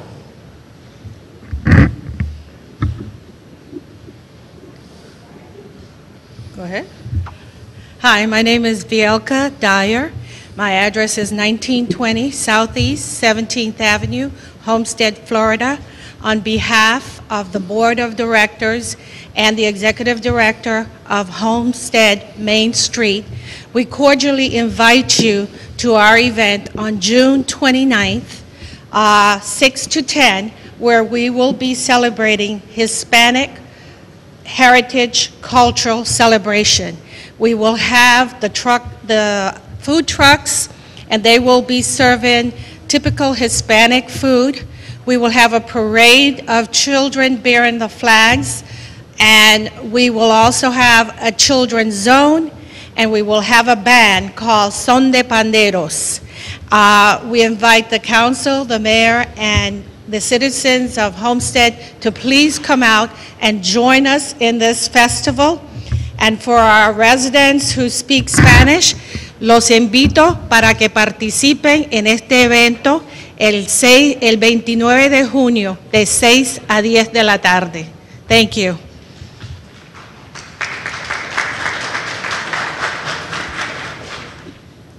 Thank you, and thank you for all you do. You do a great job. Yes, sir. Welcome. Thank you, sir. Again, I'm taking off my congressional hat and speaking as a community citizen here in Homestead. I'd like to introduce to both mayor and council, specifically Councilman Shelley, Councilwoman Judy Wallman, Councilman Maldonado, and again, Mayor Bateman. I'd like to introduce to you the president of the Miami-Dade County NAACP Youth Council, here to, in her own words, tell you thank you for helping her and other youth like her from the Homestead area participate in activities with the NAACP. Go ahead, you got 2 minutes, Tim. Good evening. My name is Ashley Cromartie. I am president of the Miami-Dade Youth Council. I've been involved in this youth council for the past 7 years. And basically, we go out, we go into the community, we do Thanksgiving drives, back to school drives, anything to help our community better itself in different ways. So we have a letter, and it states, Dear Mayor Bateman, on behalf of the Miami-Dade Youth Council, I would like to thank you for your generous donation of $100 towards the civic engagement work we do in this youth council. Your commitment to helping the civil rights organization to develop young leaders that will appreciate and give back to this community is sincerely appreciated. Each year, the NAACP Youth Council continues to advance its missions to ensure the political, educational, social, and economic equality of minority groups and citizens, achievements equality of rights, and eliminates race prejudice among the citizens of the United States. Our goal for Miami-Dade NAACP Youth Council is to continue to develop leaders that will carry the baton and making a difference in the community where we live. With the help of donations from supporters such as you, we will continue to see improvements in our community.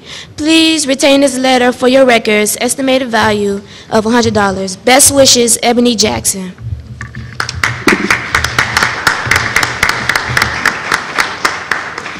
Thank you. On behalf of our president, on behalf of our advisor, Ms. Ebony Jackson, we would like to present a certificate from the Miami-Dade NAACP Youth Council, a certificate of appreciation, just saying thank you for everything that you've done for us and getting involved in the NAACP Youth Council. We very much appreciate your donations.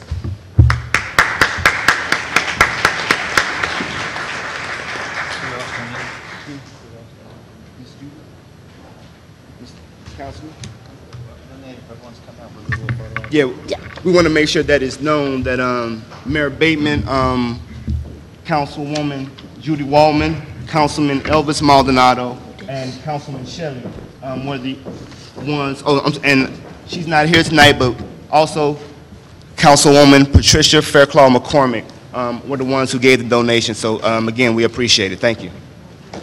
No, I didn't give no donation. Okay.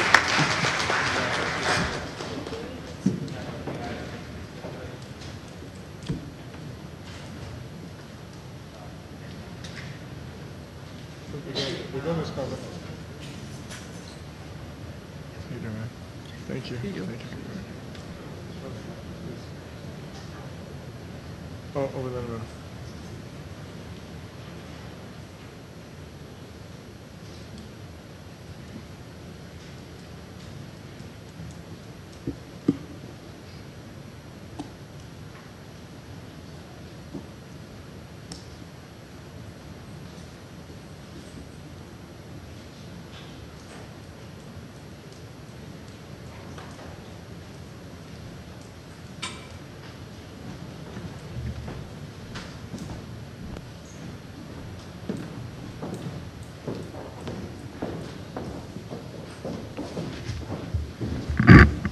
Okay, yes, sir. Chuck Schumacher, 1972 Southeast 21st Court. This is the fourth time that I have addressed this group in the past year on the need for additional Homestead police officers. The Florida Department of Law Enforcement Crime Report for 2012 is out, and once again, the Homestead violent crime rate went up, while the state, county, and even Florida city rates went down. Homestead increased 5%, Dade County decreased 7.5%, the state of Florida decreased 5.1%, Florida City decreased 21.4%, and the Homestead rate increased 5%. And that trend is continuing into 2013. Keysgate, where Mayor Bateman, Vice Mayor Burgess, and I live, has reported over 40 burglaries so far this year. That is nearly double the entire number reported in 2012. Chief Roll spoke to the Keysgate homeowner delegates last month and reported that we have approximately the same number of officers that we had before Hurricane Andrew, when our population was around 18,000 people. We now have over 63,000 people. This is 3.5 times as many people with the same number of police officers. Homestead had the 17th highest crime rate in the entire state of Florida for 2011, and we got worse during 2012. Our severely understaffed police department obviously cannot stem the tide of criminal activity within our city. In conclusion, I believe Chief Roll, Mr. Gretzis, and the City Council have the responsibility to make Homestead a safer place to live. Much has been done with landscaping to make Homestead look nice, and much has been done to improve the business atmosphere. But our crime rate is unacceptably high, and it continues going up. Last year, I was told that everything possible would be done in this year's budget to increase our police force. Please follow through and add a substantial number of officers so our residents can feel safe in their homes. Thank you for allowing me to address the council. Thank you, and I want to make it very clear, as last year, yours truly proposed 6 new officers, and it just didn't seem to go any further than this dais right here. And this year, I believe we're looking at 10 new officers. Less than 30 days ago, I had the tax assessor here at City Hall who sat with the manager and I both, and he made it very clear that if we simply do a lease back to the county, we can actually pick up $670,000 by lease back the stadium, the racetrack, back to the county. Because where the county does not pay taxes, we're mandated to pay taxes. We've paid over $14 million in taxes on that track so far. The city of Homestead has paid $14 million in taxes. So 600,000 plus 7 would hire about 5 police officers at about 100,000 apiece with equipment and cars. So that's the next actual motion I'm going to bring forward to this council. And hopefully Ms. Wallman will explain the lease back to us as Carlos Canteras did to me that day in the manager's conference room. So there are some avenues to pick up some money, and that money is recurring revenue, so that money can definitely be immediately earmarked to police officers. I'm certainly encouraged to hear the number of 10 officers, and I certainly hope that that really shows up in the budget when it comes out in September-ish timeframe, because we really, really need the additional police officers for Chief Roll and his men. We do, and they work very hard. You have 8 to 10 per shift, and what's really happening, you're right, crime is going up, and morale eventually will go down, because the old saying, is the cavalry coming? Is the cavalry coming? Well, the cavalry hasn't been here in 20 years. Right, well. And we better get it here pretty soon, because our crime rate is astronomical. I hear you loud and clear. Thank you. Thank you. Yes, Mr. Shelley. Yeah, I'd like to comment as well. I know you've come up here a couple times, and I do support, and that's one thing I want to make sure the message is clear, is that, you know, we did commit to try to find a way to increase the number of officers that we have. Now, I don't necessarily agree with the plan that the mayor has presented, but that'll be debated at another date, another forum, as that comes forward. But I do support the effort to find a way to fund more officers, find a way to put more police officers on the streets here in the city of Homestead. So while we're in the budget process, while we're going forward this early in the game, you know, I would like to deliver the same message, and that is, let's look at it, let's try to find a way to make it happen. And that's what I'd like to do this Thank morning. you, sir. Again, thank you very much. Thank you for your courage to come up and make those tough comments. Thank you. Yes, ma'am.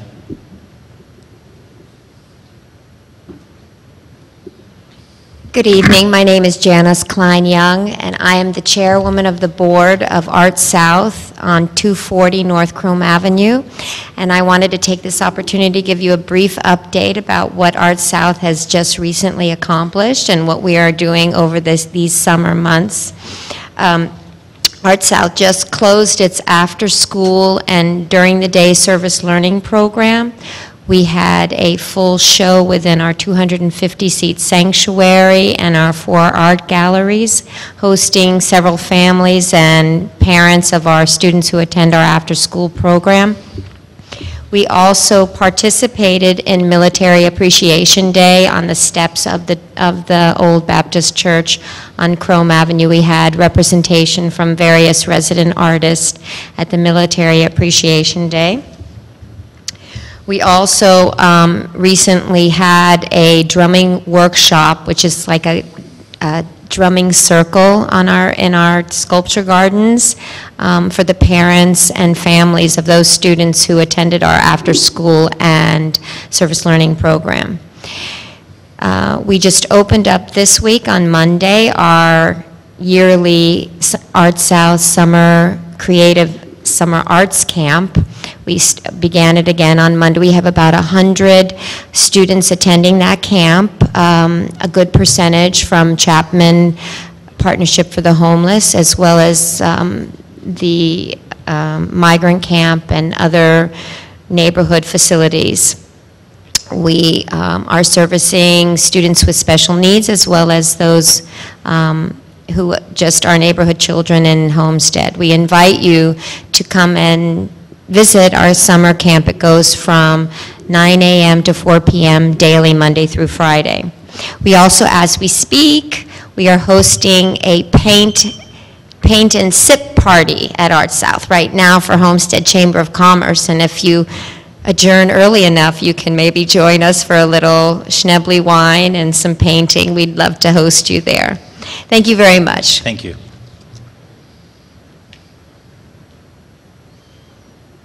Pastor. Good evening to the mayor and all of the council members and this august body. Just a brief reminder of our Unity in Our Community March to be held on July the 20th. Come join us as we march, pray, and sing on behalf of our beloved community. march against violence, drugs, and other societal evils, which prey upon and seek to victimize our families and our neighbors. Information and planning meetings will be held June the 22nd and July the 13th at 9:30 a.m. at the Greater New Mount Zion AME Church, 890 Southwest 4th Street. Also would like to share that we have partnered with CHI under the auspices of Ms. Romanita Ford, and they have agreed to come and do health screenings and health information for those individuals in the community immediately after the march from 10 to 2 at the FICA Williams Center. And let me say thank you once again for all of your support. I would like to end with this one closing comment that just came to my mind. It takes a community to keep a city strong. We need your help in the Southwest Quadrant. Come and join with us as we seek to improve the conditions for all of the citizenry that reside there and in also Greater Homestead. Thank you. Thank you, sir.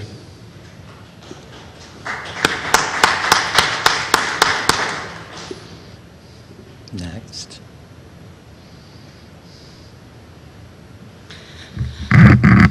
Good evening, Mayor and City Councilmen. My name is Deirdre Milan. I'm the Campus Director in Beauty Schools of America in Portofino Plaza.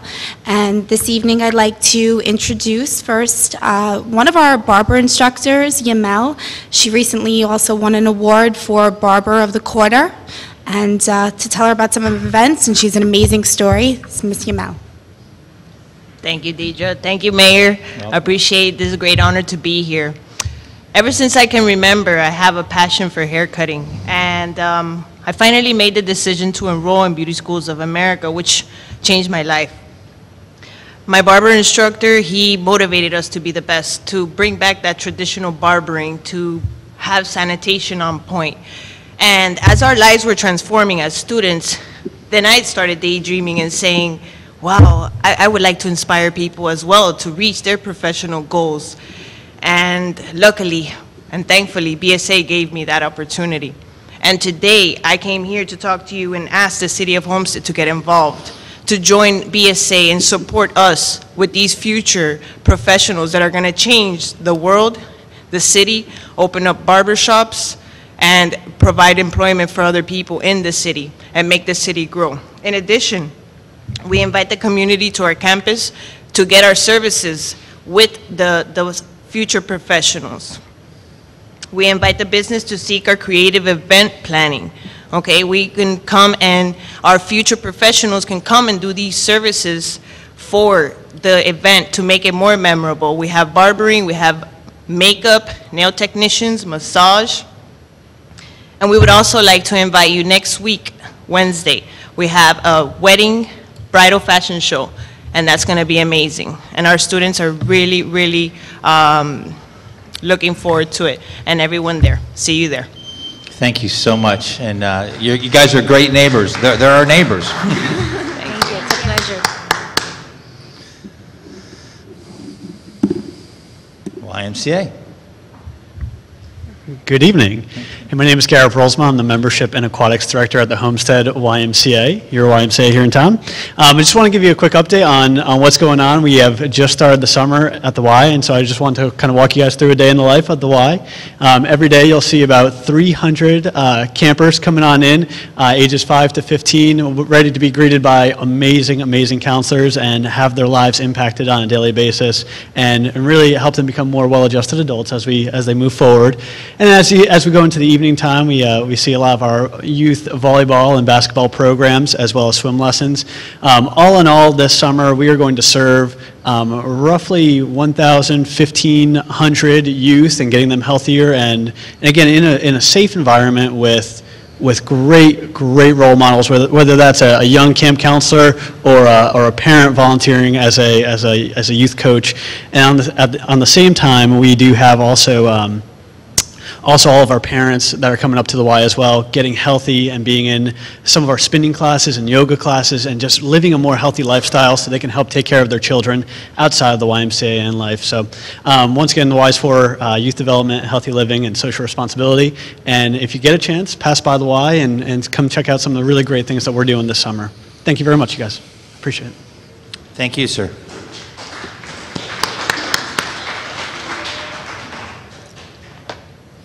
Good evening. Good evening. Edward Powell, 745 Southeast 18th Lane.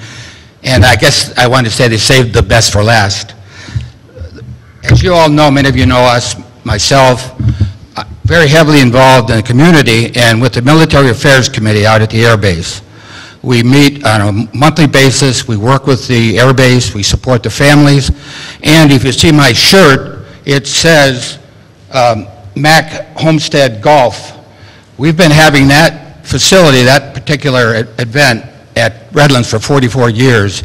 We decided this year to do a little extra, and what we've got planned, July 12th, at the Champions Club, Matt and Al have allowed us to use that facility.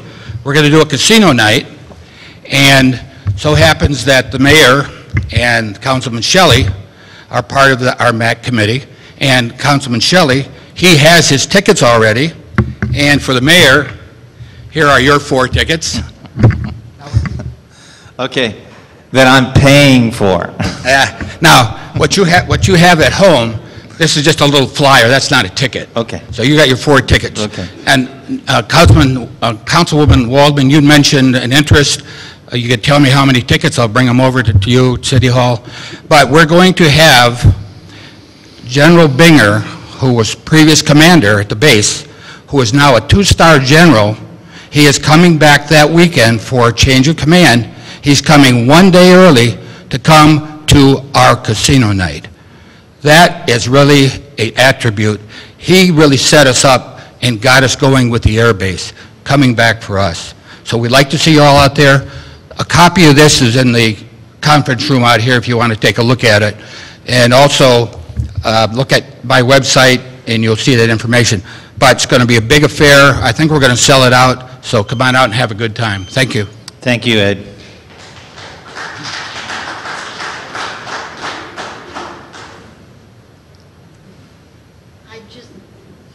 I just wanted to thank the council. I'm going to the YMCA. I have been in the water program, and in 6 weeks I lost 4 sizes. Only 2 pounds, but I went from size 18 to 12. Oh, it's a wonderful program. They're doing so good. It's great. And I want to thank you all for helping us. That's it. Thank you, ma'am. Oh, Anita Hawkins Figueroa. I live at 1741 North Golden Eye Lane, Homestead, Florida. I just retired 40 years from the post office on February 2nd. Congratulations. Thank you again. I'll have to have you back and have some kind of special presentation for you. Any further?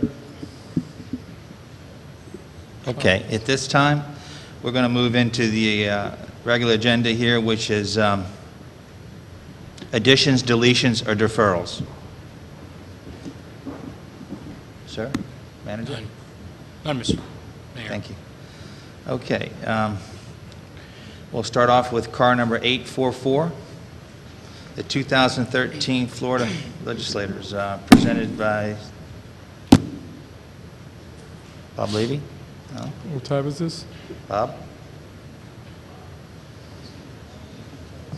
Oh. I love it. Thank you, Mayor, Council, Mr. Manager, Mr. Attorney. I know you have 30-some items, so I'll be very quick. I'm going to just cut to the, first of all, I think you all know the rest of our team, Erica Shante and Jose Diaz. As usual, there's not a lot of very good news. There was good news. As the manager is well aware, we went through a laborious process. For the first time in 7 years, there was actually water money in the budget. And there were a public hearing where $148 million worth of presentations was made for $28 million worth of money.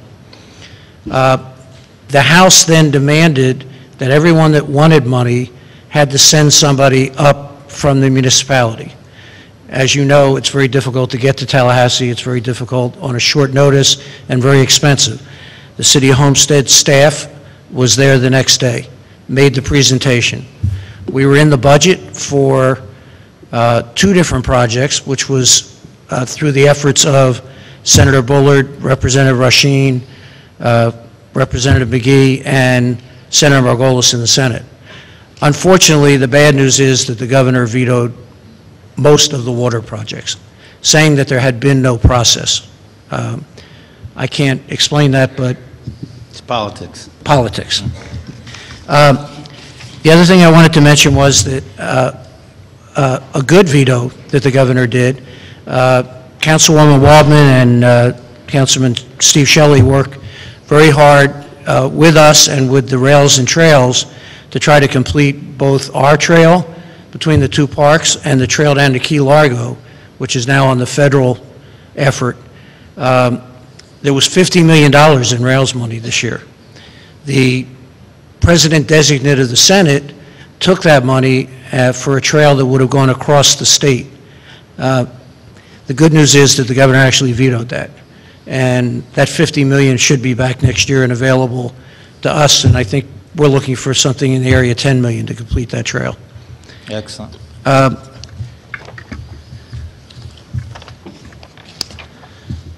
Municipal electric issue. We spent an inordinate amount of time on this issue. It would have required you, as a municipally owned utility, to be under the Public Service Commission for licensure, for rates, for everything. Thanks to Representative Jose Felix Diaz and Senator Anatoli Flores, they both chaired the committee. Fortunately, they were both from Dade, and we were able to keep it off the agenda. Representative Rasheen was crucial to getting Representative Jose Felix Diaz to keep it off the agenda. It saved, if they had gone to full regulation, your licensure fee would have been $60,000. It saved the city $60,000.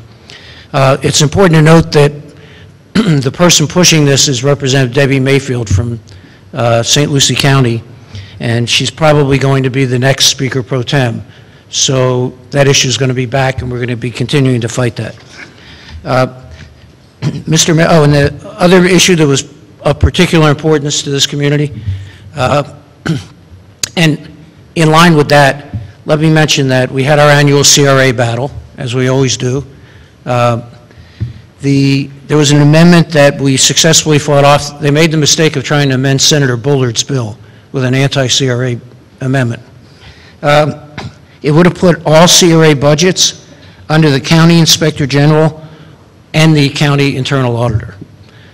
We've successfully fought that off. It actually killed Senator Bullard's bill because they wouldn't let his bill move without that amendment.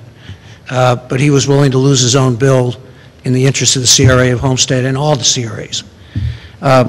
Finally, there was a bill that dealt with railroad lines and communication facilities. It actually would have permitted the unfettered placement of basically cell towers on any rail line right away. We were able to get language in that said that no telecommunication instrument could be placed on the rail line. It could only be telecommunications equipment relative to the operation of the rail. And that was thanks to the manager and his staff for alerting us to that issue. And I have to say, Mr. Mayor and Council, that we couldn't do what we do without your staff and all of the people sitting at that table who respond to us by the next day, always. So thank you, and it continues to be an honor for all of us to represent you. Well, thank you, Bob, and the feeling's mutual. As, like I said earlier, when we're in Tallahassee, we're like the little fish in a big pond, and you always make us feel, you know, right at home. And we know how hard you work. Thank you. And, Mr. Mayor, I have to just tell you, talk about a little ego bust. Senator Bullard was here, and as some of you may know, he and Representative Rasheen both spent their college in Tallahassee, and both of them worked for us for those 4 years. So he was still here as the agenda was starting, and I said, you know, Dwight, you don't work for me anymore. I work for you now. So you don't have to stay and listen to my report. And he said, A friend of mine from middle school is singing the national anthem. That's why I'm here. So thank you, Mayor. Thank you for all you do. Mr. Levy, one quick question. Yes, if I could. I'm sorry. I think Representative Raschine had something that dealt with encroachment on air bases and military installations. Could you just let the people know about that if you're familiar with that bill at all, please? I believe I think Senator Bullard actually had that bill in the Senate. Okay. I know she had it on the House floor. I think basically the purpose of that bill, if I'm not mistaken, is for the area around the Miami Metro Zoo. I think that that's a former military installation where Metro Zoo is, and there's a planned attempt to develop that area, and I believe that that's what that was about. Thank you. Thank you. Okay, any further questions? Thank you once again. Okay, the next item we're going to address is the presentation by code enforcement staff. Code compliance follow-up. Who's here for that? Crystal.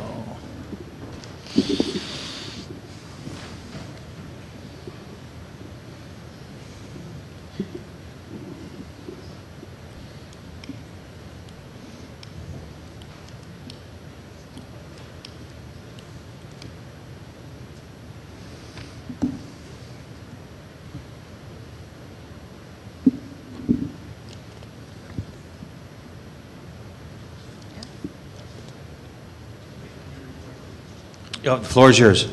Yes, good evening, Mayor, Council, City, Mr. Manager. Code compliance was asked to follow up on several items at a prior committee of the whole, in a prior committee of the whole meeting in relation to bulk trash issues and certain areas within the city. Enclosed in your folders tonight is Exhibit 1, which has the bulk trash pickup days for each area of the city, as well as where it says team days. Those are the team enforcement days. That means every code officer is assigned to that zone for that afternoon to address the bulk trash issues within that area. The second exhibit is the cases that were derived from there. Within the month of May, there was 139 violations.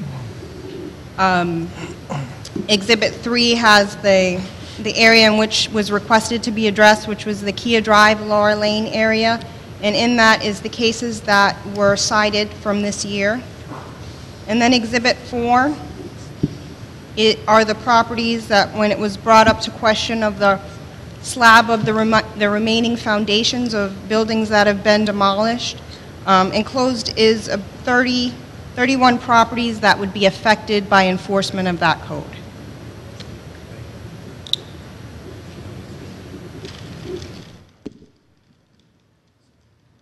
Mr. Mayor? Yes, Mr. Shelley, go ahead. Is your report completed? I'm sorry? Is the report completed? I just wanted to say in regards to the bulk trash, I know that I've driven my area, and it's a much improved. It looks much better. Some of the biggest offenders no longer have their trash out. There's cases here or there where it still needs some work, but in general, a lot of the corners that I used to pass by and see the trash piled up, it's no longer there. So I wanted to commend you on your efforts. I definitely see a difference in the month that you guys have done, more enforcement. Thank you. Same here. I want to ditto. I want to enforce that. My complaint was Kia Drive, and you addressed it. You did a great job, and I know we cannot, catch every bad guy that's dumping over there, but you've put a big slowdown on it, because I know that there was a lot of illegal dumping happening over there. Yes. And they were getting blamed for it, the homeowners. Thank you for your efforts. Thank you. Any further? Yes, please. Vice Mayor? The Code Compliance and staff, thank you. I mean, we brought this up, I think maybe a month ago, and what we did was had a little workshop at the end of a cow, where everybody had 2 or 3 ideas, and then out of that we broke it down and tried to focus on 3. So thank you. That's the good news. The bad news is we'll have another list for you very soon. But thank you to you and all your staff for the hard work and making everything easier for everybody, just us, yourself. I think if we can get people to realize that we're out there and we're going to do this and we're going to stay after them, then I think eventually they'll surrender and we'll have all issues under control. I got one question for Mr. Brea there with Public Works. I know that in the past, and I still see them, are these large potholes where people accumulate stuff, bulk trash, their yard debris and stuff for like a whole block. What can we do, I guess, to help code compliance with that? Because people see that as a dropping pit. And I think if we can get those taken care of, I think it's going to help us in the long run also to help code compliance with that. And, because, I mean, if you ride by and there's a hole where the truck's been picking up, people are all constantly dropping stuff in there. And I know I've been asking for years, that same guy picks up in my yard and I don't have a hole, and I've been living there for 11 years yet. You go over on the northwest somewhere, or on a corner somewhere in the right-of-way, and there's a 2-foot hole, 3-foot hole down where people seem to use them. Correct. You got one in your yard? You need to get my truck driver.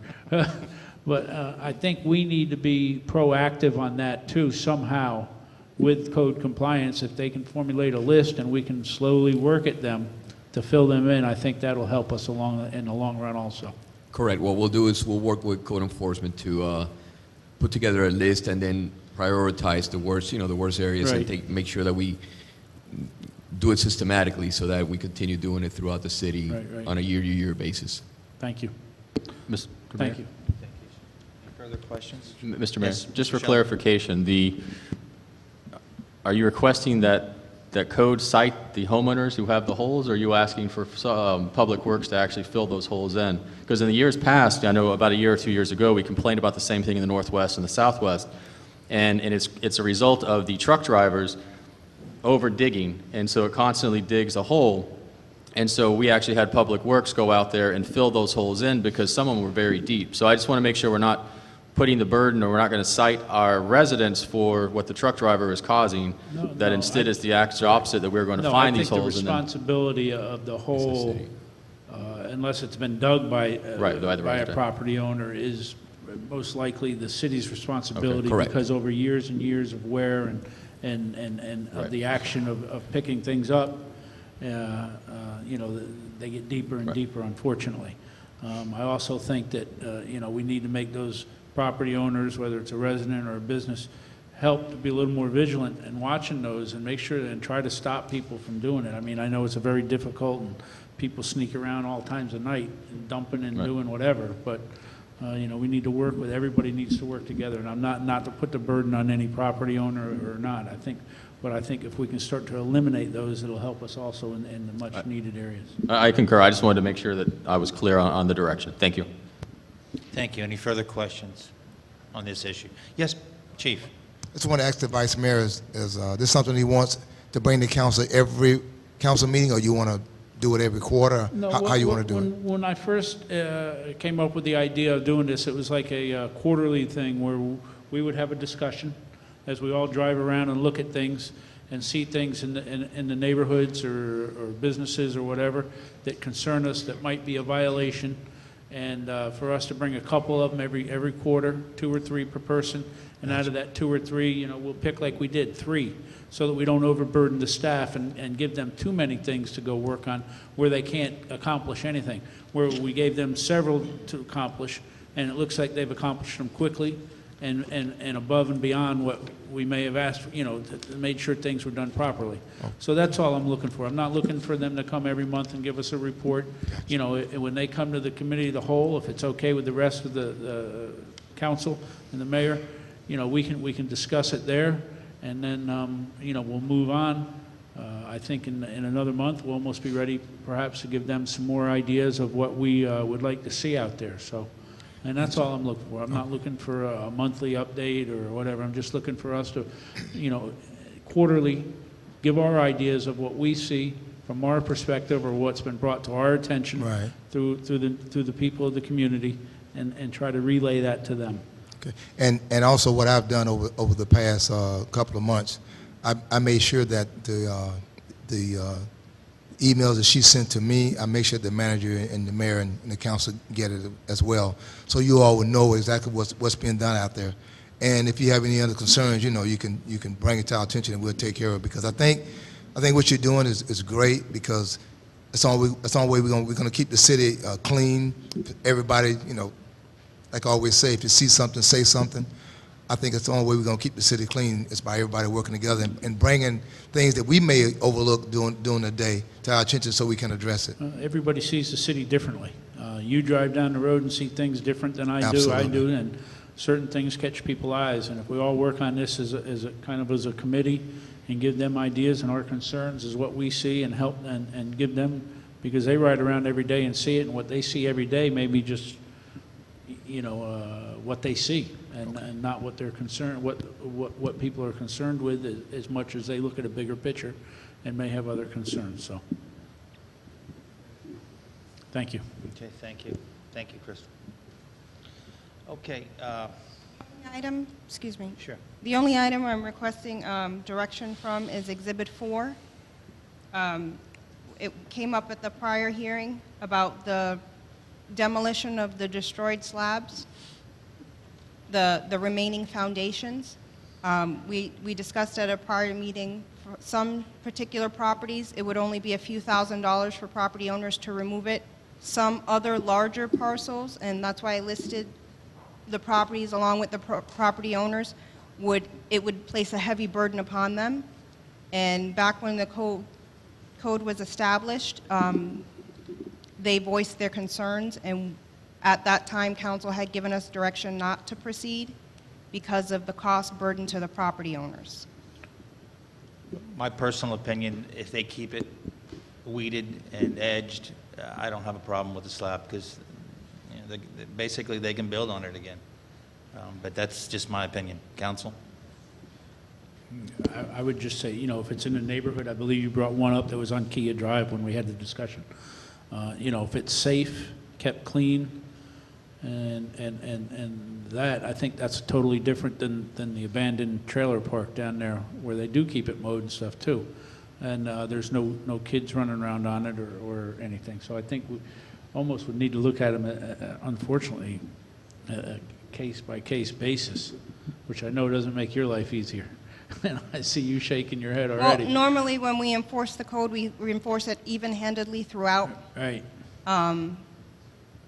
Right. So each property owner would be treated in the same fashion.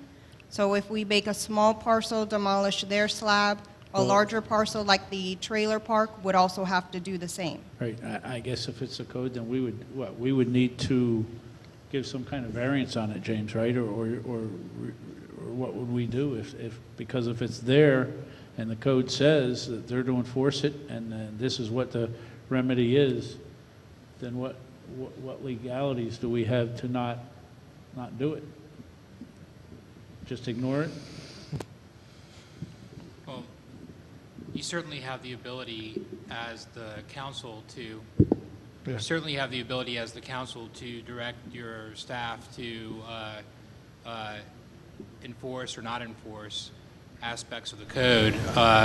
If it's a problem or you'd like to lessen the restriction, certainly you can do a code amendment, or in certain situations it may be warranted for a variance if you find that you keep addressing the situation over and over again.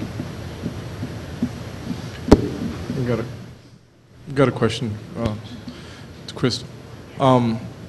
In any of these properties here, do you see any, you're the ones that basically go out, you know what's going on there. Do you see any danger in any of these other than what we're saying is that we're going to make sure that they're maintaining it, that they're safe, but are they, I'm asking you, are any of these, do you see any potential problems that we'd have to address it? As far as a health hazard? Health and safety. No, I don't see that it would be a health or safety issue as far as it's leaving the foundation once the building has been destroyed, and it's more of an aesthetic issue to, because the code also provides for you to landscape where you remove the slab.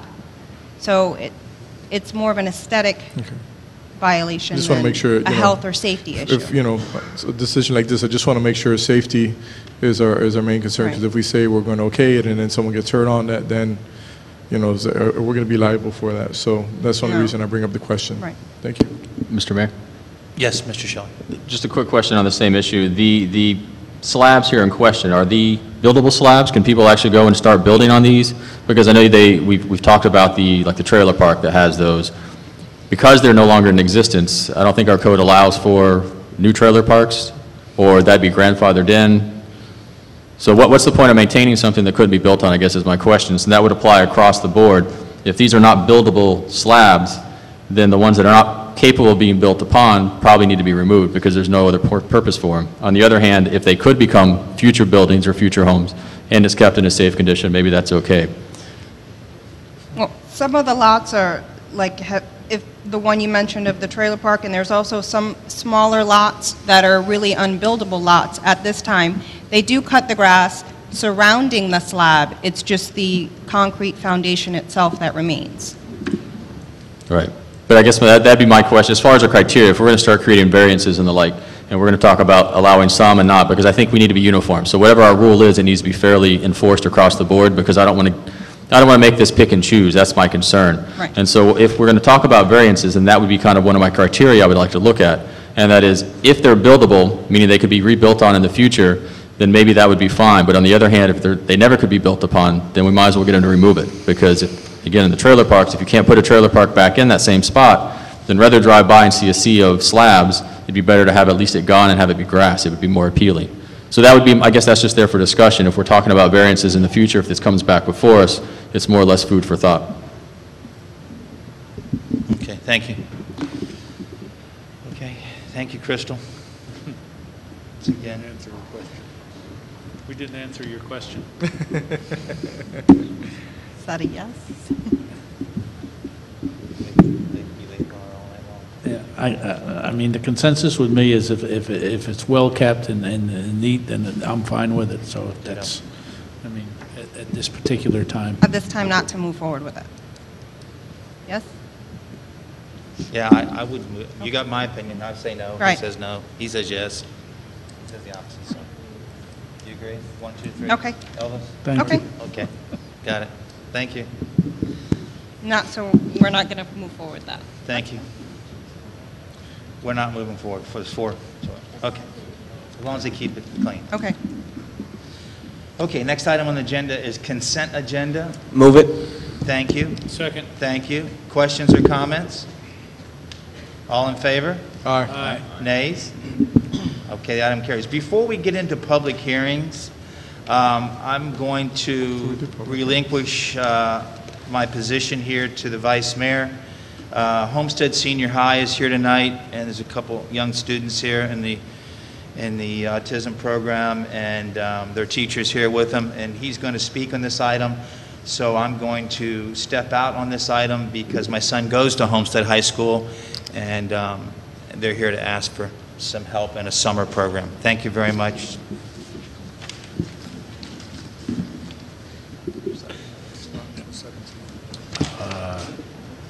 Car number 851, Homestead Senior High School. Entertain a motion. Move it. Moved. Second.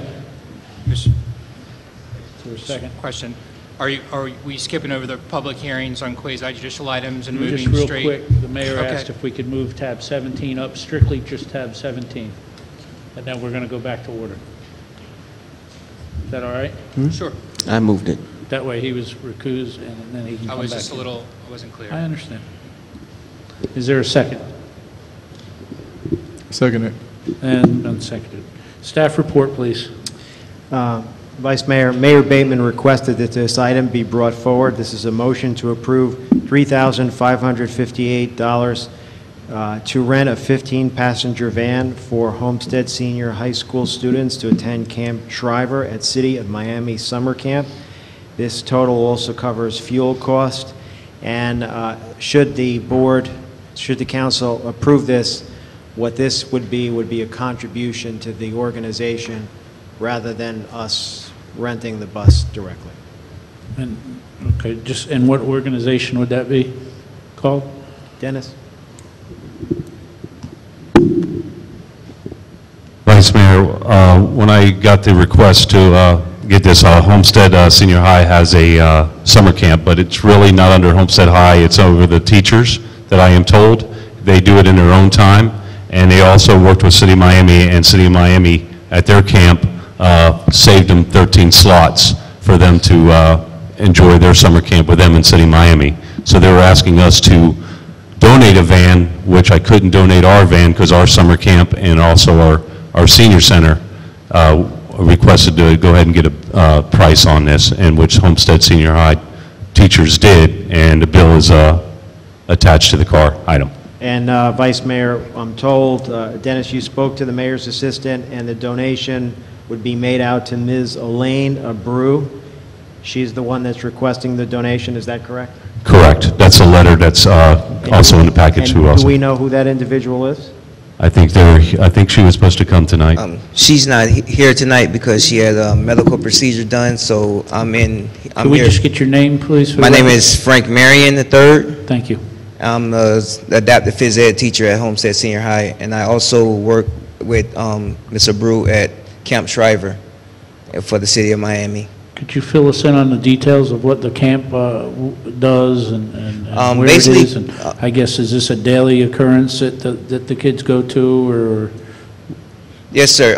Camp Shriver, basically, it's it's a camp for students and kids with intellectual disability, also those with autism spectrum disorder, and it basically runs from June 24th, which is Monday, through August 2nd. The camp starts 8 o'clock in the morning till 3:30 in the afternoon. It's a 6-week camp. It's a sports camp. We teach the kids different sports dealing with Special Olympics, such as basketball, soccer, bocce, swimming, flag football, and it's an inclusion camp at that. It's not only the kids with disabilities, but it's also the general population campers also attend, and it's from ages 14 to 22 with our kids with disabilities, and the general ed is 14 to 17. Thank you. Questions, comments? Mr. Shelley. Thank you, Vice Mayor. The problem I have with this particular item is the same thing that I had the issue with when we had the group that put together the golf tournament in support of the dogs, and that is that you kind of open Pandora's box. If you don't have a rhyme or reason and you don't have a procedure or process to follow, then once you start handing out monies, there's no way to differentiate because they're all good groups. This is a fantastic organization. You're asking for a fantastic donation to accomplish some great things for some kids that may not have a local preference or a local ability to have the same program here locally. And so I understand that. The problem I have is that behind you there'll be another organization and another organization and another organization, and as a council, how do I draw the line? Because once I give to one good organization, I have to give to every good organization, or I'm not being fair. I'm hand-picking and picking and choosing. And so for me, that's the problem I have with this item. It's the same problem I had when we gave out the money for the golf tournament. And so just so it's clear, I won't be supporting it, but not because I don't think it's a good program, and not because I'm not encouraging you to continue your efforts, but just because I can't do that with the public funds. So, thanks. Ms. Waldman. I hate this. I have an autistic child. I have my grandson who is,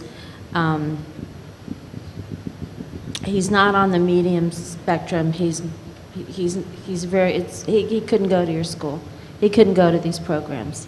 So I know how hard this is, and it tears my heart out, especially with my darling Austin standing there, and I love him so much. But I can tell you that I just stood strong about the environmental school who wanted to use the listen to me, Mayor Roscoe Warren Park for a 3-day summer camp, and the Everglades Preparatory School, not because I don't think they're all good programs, but we're already $10,000 spent in our budget for Parks and Recs, and we're not finished with the year yet. And that was what we spent last year, wasn't it, Dennis, already? Councilwoman Waldman, last year we waived fees of $10,500, and right now, with 5 months left, we're at $10,274. So it seems like every week we have another very deserving group of people that stand before us. And I'd be more than willing to help you with private sponsors if I can, I mean, right now I'm looking for sponsors for 4th of July, so I'm kind of strapped, but, you know, I'll do everything I can to help you on the side, but I agree with Mr. Shelley, you know, we have to put some kind of policy in place, and I don't know when that's going to happen or how it's going to happen, but your program is very deserving, and like I said, if anybody knows how hard it is, I know how hard it is to mainstream, and it's unfortunate. But I'll do what I can to help you on the other side. How many young adults would be partaking of the program from down here that you would be taking up on a daily basis? It would be 13. 13. 13. Any other questions? Mr. Williams? No, I don't have any questions. Just a question to Dennis Maytan. I heard, I was actually contacted, but 2 different families, and you know, they have children that have autism, and were asking if we had any programs, and I couldn't direct them to one. I did give them your contact information just in case, because if we didn't have anything, it would be through you. My question is that, can we look at maybe this organization in Miami that has a few slots for some of the children of Homestead? And that would be a separate matter than what we're talking about, but I think, you know, now that we're on the subject, maybe it's something that we could look at in the future, having some slots. I don't know what it would take, but then I would, you know, we could contact the other organization and see if that's something that we could do. Maybe they're getting funding, and you know, we could do that so that we have those children that are here, those 13, that's possibility that we could take care of them. So that's my point on that. On this matter, with what we're asking is, you know, we did agree to fund the last one, and we did ask the manager and staff to put something in place for the upcoming budget, so that we're not, you know, dealing with this on, you know, making these decisions, that there would be something in there in place. This would fall into that category. Am I correct, Mr. Manager? This particular program? Yes. Would this fall under, from the criteria that we spoke about last time, in reference that we're going to have organizations coming before us? You know, can we set a budget that's going to be, you know, to a special event to help them? Would this fall under that criteria? I mean, if that's the system you wanted to go to, then during budget time, we would ask you to itemize the programs that you want to support. We'll budget that, and then they don't have to come back each year like this, individually. Yeah, and I think that's, I don't know if any other council would recall that conversation, what you feel on that. So going forward, I think, you know, this is going, if when we put this into process, and it's going to, you know, these decisions are not going to come before us anymore. Since I did support the last one, you know, I would support this one, because I understand the importance. There's no one else ever advocating for children of autism, so you know, kids, someone needs to help them out. Yeah. I don't have a problem with that, so I can support it. Vice Mayor? Yes. Yeah, this is, I said I wasn't going to say anything, but you know, this goes back 3 years ago, or 2 years ago, when we gave that large funding to somebody, organization, and I told the council then, I said, we're opening up a door that we're not going to be able to close. And so this has nothing to do with your program, sir. But, you know, as council, we have to, I mean, there has to be some type of formality put in place to where we have some type of criteria, and I agree with Councilman Shelley, and I think that, I don't know when that's going to come, or how that's going to come, but, you know, I cautioned the council a couple years ago about this, because we really don't have a you know, to say, well, this group is deserving and this group is not. And, you know, when that happened, we just started getting floodgates of persons, organizations coming to the council meeting or council to ask for these dollars, and kind of put on the spot. and we really don't know much about the organization to be able to say if it's good or not, because we've not had a criteria that would vet them. So, you know, that's going to be the challenge with this, you know, with these programs, and I think that, you know, going forward, we probably need a, some type of workshop, per se, on how we're going to, you know, deal with this, because I'm pretty sure before this, this year's out, this fiscal year's out, we're going to have at least 3 or 4 more come and ask for some funding. So whether there needs to be something put into the budget category or however, but I don't, you know, I'm not going to go against this organization. I don't know the organization. I hear, you know, they have great intent, but, you know, but we opened the door up for this, and so now we've got to deal with it. And I think, you know, me saying no today disqualifies what we've done over the course of the time frame. And so if I vote no now, then what made me vote yes on the last other items? So, you know, in order to be consistent and fair and relevant.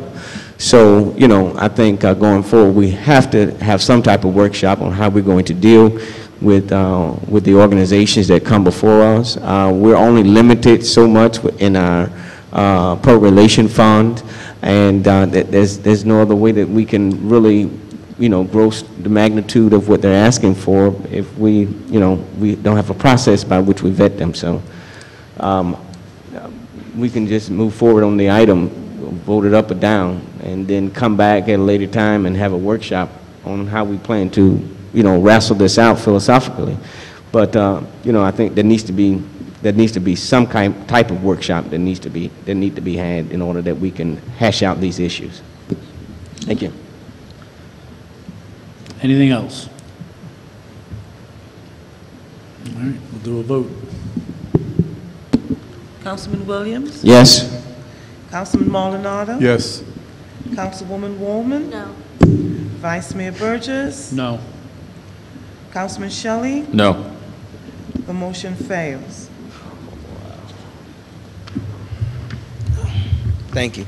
I will tell you this, that I've got some money that I will give out of my PR account to help you, like I do for most of the charities. So if you can call my assistant tomorrow, okay, I will get a hold of her at 8 o'clock in the morning and give her an amount of money that will help you get started, and I will pass the word for you. And I have some too, Vice Mayor. I have some money that I can donate as well. I think It's not going to be enough, but I think we can get you a good start going. You know, and that's what our funds, that's what our accounts are for, to help great causes. And I applaud you for doing what you're doing over there. But I just, with my ability, I mean, my fiduciary obligation that I have to my constituents, I just don't, I don't see passing a bill on to everybody. But I will certainly help you out. Thank you. Okay. If somebody let the mayor know we're back, he can join us again, please.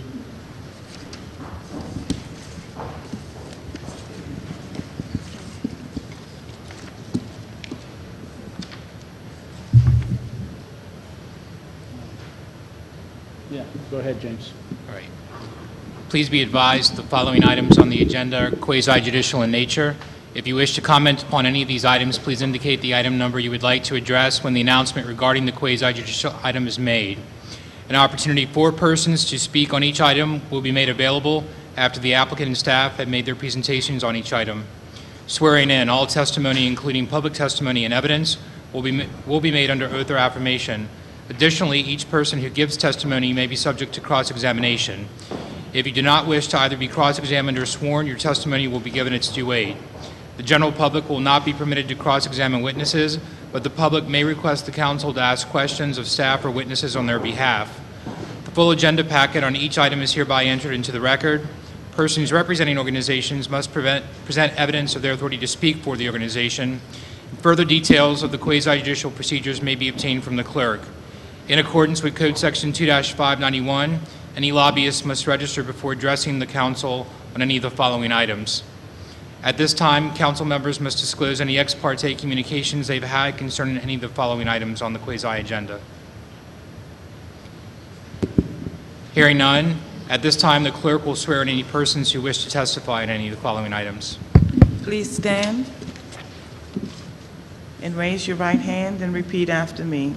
I, please state your name, hereby swear or affirm that the information I present shall be the truth and nothing but the truth, so help me God. Thank you. You may be seated. Thank you. Card number 806, rezoning to restricted retail commercial district B1. Yes, tab 12 is the second reading of an ordinance of the City of Homestead, Florida, granting a rezoning of an approximately 9,800 square foot parcel from multiple apartment district R3 to restricted retail commercial district B1 for property located at 135 West Maury Drive, as legally described in Exhibit A and providing for an effective date. Second and final reading. Thank you. I'll entertain a motion. Been moved and seconded. Thank you. Staff report, please. Yes, sir. We recommend that the mayor and council approve the proposed ordinance approving the rezoning from the R3 district, which is the multiple apartments, to the restricted retail, which is B1 for the vacant parcel at 135 West Maury. This is the second reading, so we've dealt with it last month as well. Again, the applicant intends to construct a retail store, a Family Dollar store, on the undeveloped parcel and the adjacent parcel to the east upon the approval of the requested zoning. The next hearing, the next application we'll have, or the next car we'll have is the site plan for that, if you approve this. The property currently has the R3 or multiple apartment zoning classification on it, and it's under a future land use category of light commercial use. The light commercial use land use category is implemented by the B1 district, which we're attempting to make the change to. The applicant has, again, is following the site plan. We recommend approval. Thank you. Any questions from the council? The applicant like to say anything? My name is Joe DeBiddle with Schroke, Biddle and Stoddard, 1717 Indian River Boulevard. I'm just here if you have any questions. I think this is a typical rezoning, so if you have any questions. Well, none at this time. Any questions for the applicant? Okay. I will open it to the public. Any comments from the public, for or against? Hearing none, seeing none, I'll close the public comment. Any questions, comments from the council before we vote? Madam Clerk, please call the roll. Councilman Maldonado? Yes. Councilwoman Woolman? Yes. Vice Mayor Burgess? Yes. Councilman Shelley? Yes. The motion carries. Thank you. Next item, City Attorney. Yes, tab 13, car 807 is a resolution of the City of Homestead, Florida, granting site plan approval for a proposed 8,320 square foot commercial retail store on two parcels totaling approximately 0.752 acres located at 109 and 135 West Maury Drive, as legally described in Exhibit A and providing for an effective date. Okay, I will entertain a motion. Is there a second? Second. Moved and seconded. Staff report, please. Yes, sir. We recommend that the council approve the proposed resolution for the site plan approval for the commercial Family Dollar store located at 109 and 135 West Maury Drive. We had previously got the two parcels in line, so the comp plan map and the zoning were compatible with each other. Again, the applicant intends to construct the 8,300 square foot Family Dollar store on the site. We are going to provide 28 on-site parking spaces upon the approval of the site plan. The applicant also is requesting use of some trim colors on the building which aren't in the color ordinance, and that really just needs to be approved by council. And they're colors that go with their franchise, so you all just need to take care of that. We recommend approval. Okay, any questions from the council? Joe, could you just go over the colors with me real quick? They're bright red and crimson red, and the color palette is more of a pastel type thing, but if you're allowed to modify those for instances where they're corporate colors, and which this is the case. So we would recommend that you do that. Thank you. Mr. Vice Mayor? Yes, sir. Back on the colors while we're still there, are they talking about the entire wall being that color, or is it just the trim? No, they are trim colors. They are the Right. trim of the Okay, building. so it's not, okay. The- Thank you. Applicant like to say anything? Just if you have any Okay. questions. Any You've got a long questions? night. Any questions or comments from the public? Hearing none, seeing none, I'll close the public comment. Any final questions from the council? Hearing none, seeing none, I'll call the roll, please. Councilwoman Wallman? Yes. Vice Mayor Burgess? Yes. Councilman Shelley? Yes. Councilman Maldonado? Yes. The motion carries. Thank you. Yes, sir, thank you. Next item. Yes, next item is tab 14, CAR 854. This is a final order of the City of Homestead, Florida, granting a certificate of use to allow the on-premises sale and consumption of beer and wine in conjunction with a restaurant located at 271 South Homestead Boulevard, further granting a waiver of location requirements for the on-premises sale and consumption of beer and wine as legally described in Exhibit A and providing for an effective date. Entertain a motion. Move it. Moved. Is there a second? Moved and seconded. Thank you. Staff report, please. Yes, sir. We recommend that the council approve the final order granting the certificate of use and waiver of location requirements to permit Bori Barbecue Corporation to sell beer and wine for on-premises consumption in conjunction with their restaurant. Again, they're going for the certificate of use and waiver of location. The location of the restaurant is 271 South Homestead Boulevard. It's got the proper zoning and land use categories that will permit restaurants, but we needed to analyze the request based on the criteria for a certificate of use. They are within 400 feet of some sensitive receptors, and we've evaluated that and feel that the applicant is compatible with the city code, and we would recommend approval of the waiver of location and the certificate of use. Thank you. Any questions from council? Anything from the applicant? Yes, my name's Cassoni Leon, You owner can of pull the that restaurant. microphone down. Okay, I'm just here to answer any questions if you may have any. Thank you. Any public comments? Hearing none, seeing none, I'll close the public comment. Any final questions from the council? Madam Clerk, roll, please. Councilman Shelley? Councilman Maldonado? Yes. Councilwoman Wallman? Yes. Vice Mayor Burgess? Yes. The motion carries. Next item, please.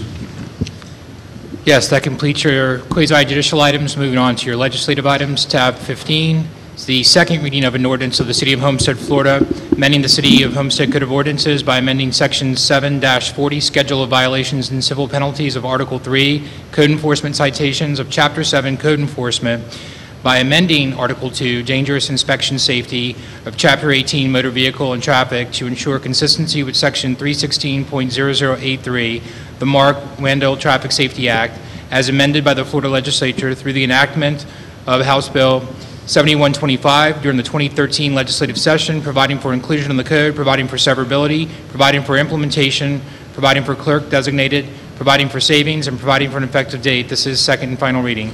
Thank you. Entertain a motion, please. Move it. Second. Staff report, please. Vice Mayor, staff recommends that the mayor and council approve the attached ordinance revising Section 7-40, Articles 2 and 3 to reflect changes and ensure consistency with Florida Statute 316.0083, the Mark Wendell Traffic Safety Act. Thank you. Any questions from the council? Hearing none, seeing none. I'll open up the public hearing. Any comments from the public, for or against? Hearing none, seeing none, I'll close the public comment. Any other questions or comments from the council? Madam Clerk, call the roll, please. Councilman Shelley? Yes. Councilman Maldonado? Yes. Councilwoman Wallman? Yes. Vice Mayor Burgess? Yes. The motion carries. Next item, please. Yes, tab 16 is the first reading of an ordinance of the City of Homestead, Florida, amending the budgets for several funds and departments of the city for the fiscal year beginning October 1, 2012 and ending September 30th, 2013 by increasing the total budgeted revenues and expenditures by $3,988,107, providing for repealer, providing for severability, and an effective date. Entertain a motion. Move it. Been moved by Mr. Williams, Mr. Maldonado. Is there a second?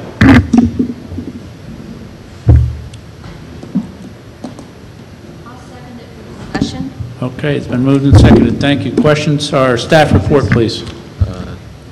Vice Mayor, this is a budget amendment. The changes would be to wastewater and water pump station number 1, $3 million, and community redevelopment agency capital projects that was presented May 15, 2013, $988,107. Thank you. Questions or comments? Mr. Vice Mayor? Mr. Shelley. I have a question on, I guess, on the methodology of how this got to where it is, because I've had some conversations. I spoke with Julio on this issue. I understand the basics in that this came forward as a budget amendment back in 2012, I think June of 2012. It was passed at that point in time. It didn't get expended within 2012, so therefore it automatically lapsed and went back into the fund balance. We then went to the budget cycle and passed a budget for 2013, and for some reason this particular item wasn't resubmitted as a line item into the budget. And I'm curious as to why that was the case, because now, apparently we knew we were going forward to the project. We knew that that was a project that's a capital project and a capital expenditure. It wasn't added as a line item as part of our normal budget process and budget cycle, and now here we are doing another budget amendment for the same item, and so I'm a little confused as to why that's the case, because it makes me a little more uncomfortable if we're doing budget amendments for items that I thought were budgeted or planned for. And so if you can maybe help shed some light on that, maybe I'll feel more comfortable, but as of now, I'm not really comfortable doing it in this process. Mayor and Council, at the time, I believe that the Public Works Department believed that this would be going forward and be able to have it encumbered by year end. We were so far into the budget process that it wasn't included in the budget as an appropriated item. And unfortunately, you're correct, it lapsed because it wasn't encumbered, but yet it wasn't in the approved budget. So therefore, that's why this budget amendment is coming before you. The funds are there, the correct rate of fund balance, but they need to be appropriated. Councilman, if I could, I understand your point and I agree with your point. I think there's two pieces to this amendment. Obviously, the piece of the CRA, which is West Homestead Elementary School, is a different issue. In this particular case, typically, if they think they're going to be able to spend the money before the year end or about to spend the money, they'll encumber the money, even though they know it's not going to get done in the fiscal year, but it's close, then they would encumber it, and that would be the reason why they wouldn't put it in the proposed budget, because they anticipated either spending it in the previous fiscal year or encumbering it. And so the budget process passes, they still are nowhere near end because of the approval process and all the things, all the obstacles they encountered. In the future, what the lesson here learned is that if they don't have any end in sight, they need to either come back and get it into the budget process, even if it's last minute, or find a way to encumber it. At the end of the day, if you don't do this budget amendment, the world won't come to an end. So if you'd prefer to wait on this item until we get to the budget process in a couple of months, we don't have approval yet from the county, but it's a function of, at one point the board decided that this was a priority. On the other hand, now you may have a whole list of new priorities, and you may decide that you want to fund this at another time. There's only about four or five projects that would be impacted by this particular expenditure, and they don't have anywhere near their approvals anyway, because the county won't grant them approvals to start their construction until the designs are approved, which they have not yet been approved by the county. Okay, so follow-up question? Yeah. Oh. So I guess my follow-up question would be, one, if the county hasn't even gotten through the design process for the pump station, then why are we rushing this thing through an amendment when it's not even ripe to be built yet? So that'd be my first question, because I would be more comfortable with it going through the process in the next budget cycle, adding it to the 2014 budget so that it's clear, because I don't want it to look like we are rushing this thing forward to benefit one or two or three or four projects. So in order to make sure that you maintain the appearance of integrity, I would personally prefer that we put it off unless someone tells me that there's no reason to do so, or that we need to move this forward now. So that would be my We don't object to that. I mean, I certainly don't object to that. I think it's just a function of timing. We were under the impression that this was a top priority. On the other hand, we're so close now to the budget process where you may have other priorities, and so that's really what the budget process is all about. But where are we as far as even getting the designs approved? Because that's the other thing. If it's going to be another month or two, now you're only talking about another month or two for our actual final budget for 2014. It's not a big deal, or it's not that big of a wait. So where are we there? Correct. Right now, the design is complete, and it's been submitted to Miami-Dade, Durham, and also WASA. Durham has verbally given us approval from their side, but Miami-Dade WASA is still in the process of reviewing the plans. We do not have an estimated date as to when we're going to get that approval. It could take them another month, or it could take them another week. We don't know. We expect that they will eventually approve it, but we just don't know when. And the other thing, Councilman, is if it's your preference, let's assume they approve it tomorrow, and there's a will for the council to bring back the amendment in this form, then we could always do that, you know, the next month. The one thing I would ask, though, is on the West Homestead Elementary, that's an issue that we've kind of labored through, and at this point, we'd really like to move forward on that if possible. So if your preference is to remove the pump station number 1 item, we would need a motion and a second, and then you could vote on the revised item. Vice Mayor? Hang on, Ms. Waldman was next, and then I'll come down to you. We pretty much answered the questions that I had. I'm just wondering, besides West Homestead, what are the other projects that are waiting for this pump station? This The same ones that the CRA board had previously approved. I believe the balance was for blight removal, if I recall correctly. It was the same ones that the CRA board. But for the record, can you say what those are? Are you talking about the pump station item? Yes. The- What did I say? Right, the pump station item, there are several projects that are waiting to see what happens with the county and whether this item would be approved. The sites that we are aware of are the Dade Medical College item, the charter school next to the Big Cheese site, the Community Health Inc. Application. There is the address of the 40-unit housing project is... Correct. That's there's also a subdivision of 40 single-family homes. That's in Maury Drive and 190th Avenue. But those we've been told by the owner of the site that particular project, there is no intent to do all of them at the same time. So they're trying to sell off, you know, parcel by parcel. And also they had an initial approval for allotments way back when, but through the transfers of the property, they somehow allowed their allotments to lapse. So that's basically the problem that they found themselves in. And then the dollar stores, there's $2 stores, correct? Mr. Williams. Yeah, thank you so much. Where's Pump Station 1 located? Pump Station 1 is located underground in the intersection of Chrome Avenue and Lucy Street. That's what I thought. And how long has that station been there? I mean, it's really... That station is approximately 40 years old. 40 years old? Yeah. Okay. And this was to do what with the money that we're... The monies that this $3 million are for is basically to design a new gravity line taking the flow from that location to the treatment plant site where we were planning on building the new pump station that would take care of this one at the treatment plant site itself. Right, that's what I thought. I don't know why I thought that the process was already done or in place. So I didn't know that we still needed to go through what you all have just outlined. But what I'm hearing is that that this perhaps may come back at budget time, right? And what is the urgency of this, of Pump 1 being restored?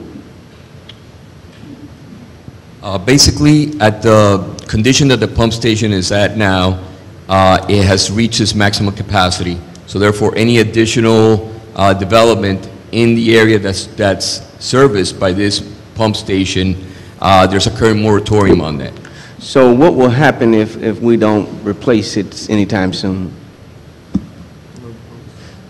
Basically, any additional flows that would be due to new development or increase in flow from an existing development would not be able to build until improvements are done in this particular pump station. Or the projects find an additional, find an alternative to their situation. So basically what's happening is several of these projects have queued up and they would like to start their construction.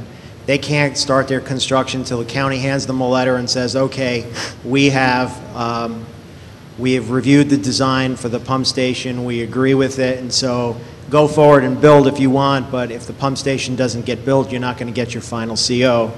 Some of the applications, they reserve the right, instead of waiting and relying on pump station number one, they have the option to find alternative means, a la septic tank or rerouting or some other options. For some of the applicants, their concern is the cost, and they would prefer that the city pay for this instead of folding these expenses into their project. And therein, I think, lies the issue of, it's the overall struggle between government and the private sector and who should pay for infrastructure improvements. And I think the position of some of these applicants is that it's the city that should be upgrading the station with the $3 million so that they can go on with their projects. And that really is a judgment call for the elected body. And like I said, if that's some discussion you'd prefer to have during the budget process, we're fine with that. Okay, thank you. Question from Mr. Cordino.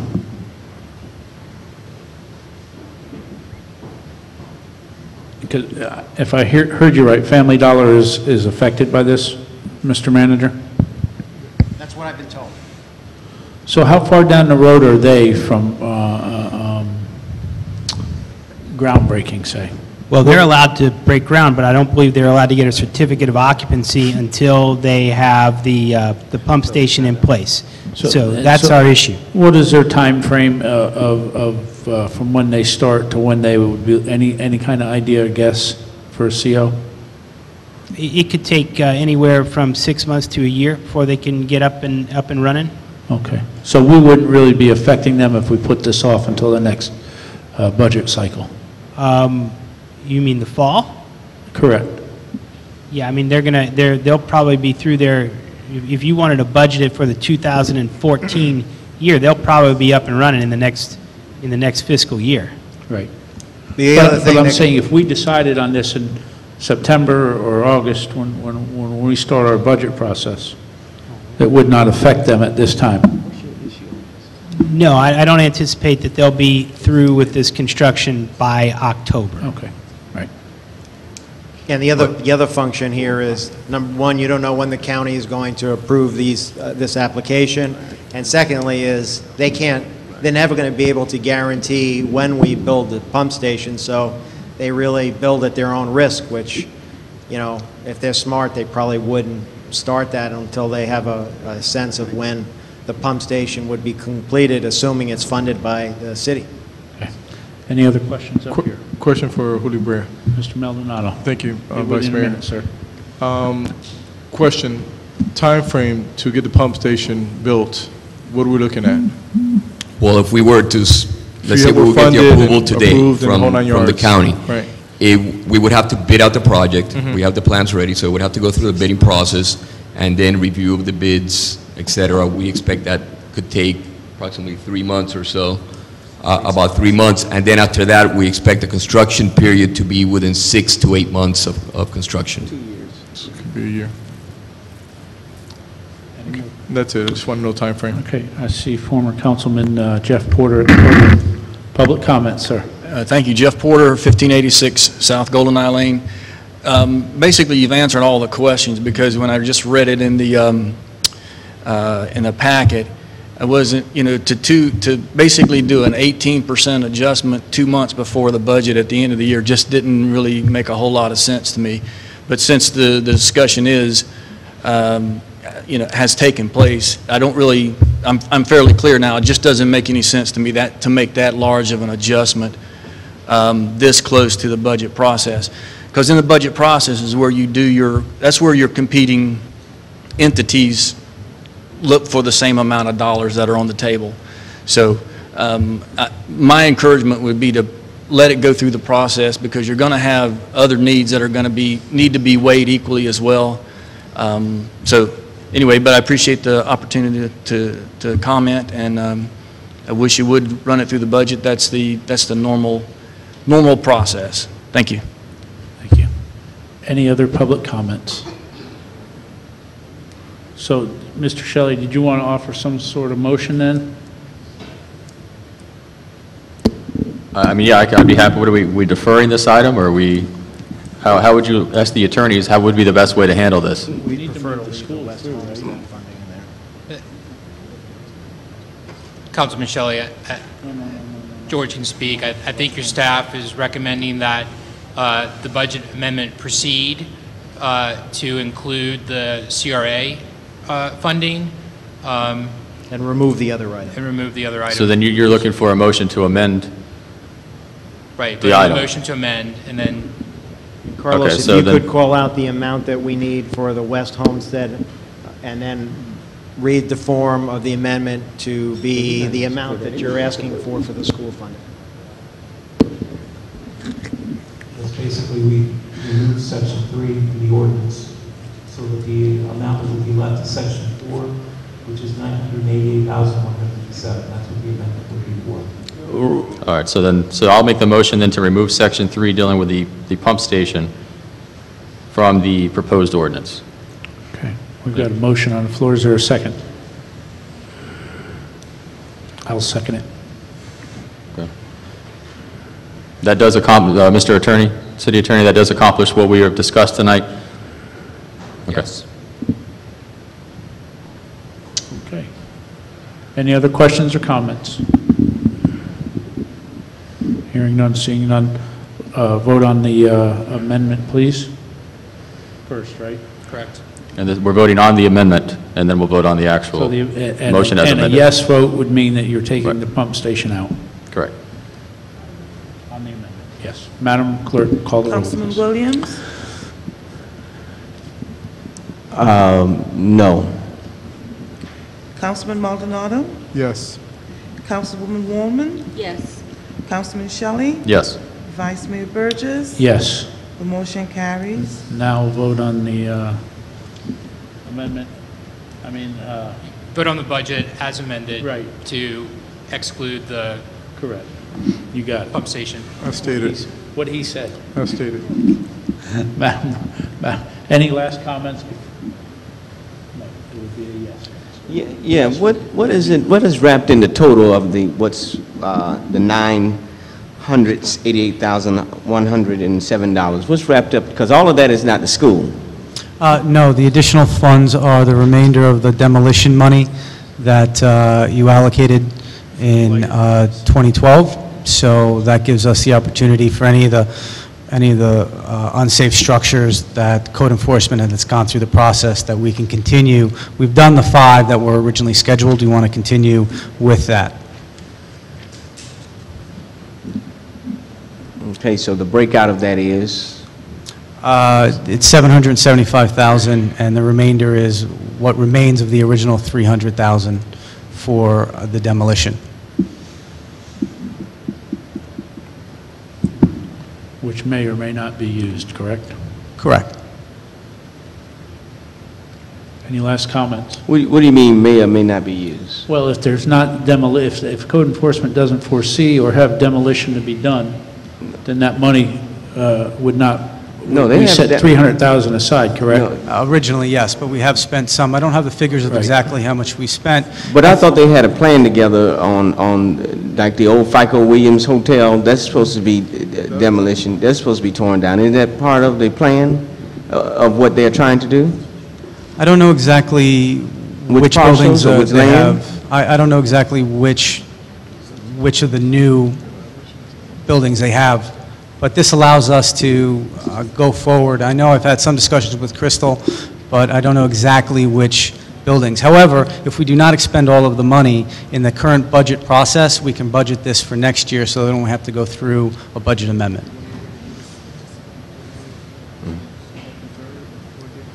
Okay. You're okay, Mr. Williams? Or any more questions? Yeah, I'm done. Hearing none, seeing none, call the roll, please. I need a motion for I'm sorry. amended, please. Is there a motion for the amended? The motion is stated, right? Second. And second. The first motion was to amend, so I need a motion as Right. it's amended, please. Elvis moved it, and Ms. Waldman seconded it. Thank you. Councilman Maldonado? Yes. Councilwoman Woolman? Yes. Vice Mayor Burgess? Yes. Councilman Shelley? No. Councilman Williams? Yes. The motion carries.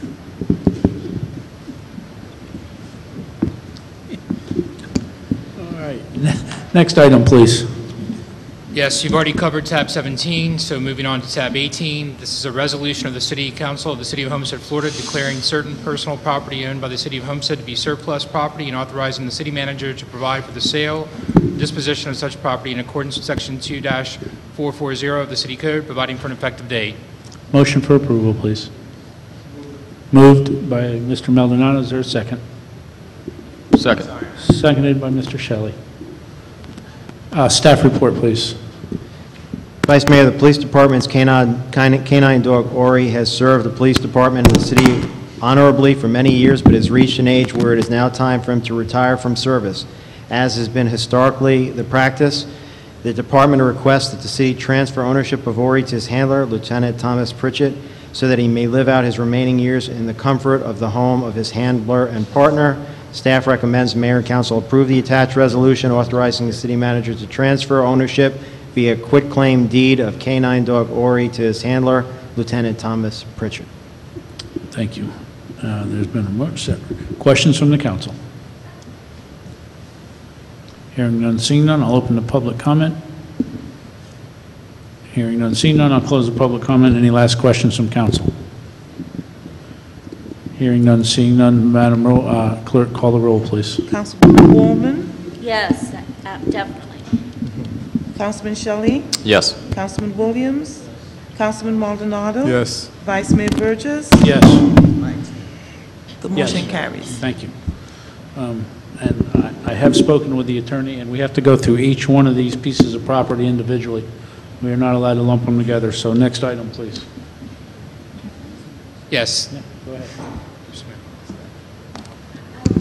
I realize that we have to mention each folio, but couldn't we do that all in one bulk? And then if somebody had a problem, take out that folio number? I think we discussed it before, and let me introduce Pete Waldman, who's here from a colleague handling these matters with the city. Pete, do you want to, I think we discussed that there might be an issue if someone, if we have to exercise the right to take it. If negotiations fail, then we would have needed to gone through this public hearing process. Got it, sorry. Okay. Go ahead, Mr. Attorney. Tab 19. All right, I'll try to speed read for you. Richard's the best, you know. Don't try to- All right. Tab 19 is a resolution of the City Council of the City of Homestead, Florida, finding that acquisition through negotiated conveyance of eminent domain of the private property designated as Parcel 12 serves as a public purpose and is necessary for roadway expansion, beautification, and construction of related improvements along Southwest 328th Street from US 1 to Southwest 162nd Avenue, finding that acquisition through negotiated conveyance or eminent domain of a perpetual easement in, over, upon, and across the private property along Southwest 328th Street from US 1 to 162nd Avenue, designed as Parcel 12A, serves a public purpose and is necessary for relocation, construction, operation, and maintenance of electrical facilities, authorizing the city attorney to, and others acting on his behalf to initiate eminent domain proceedings, authorizing the city manager and the city attorney and others acting on their behalf to retain expert witnesses and consultants, and to take all further actions that are reasonably required to acquire the private property described in Exhibit A. Motion? Move it. Thank you. Second? Thank you. Okay, staff?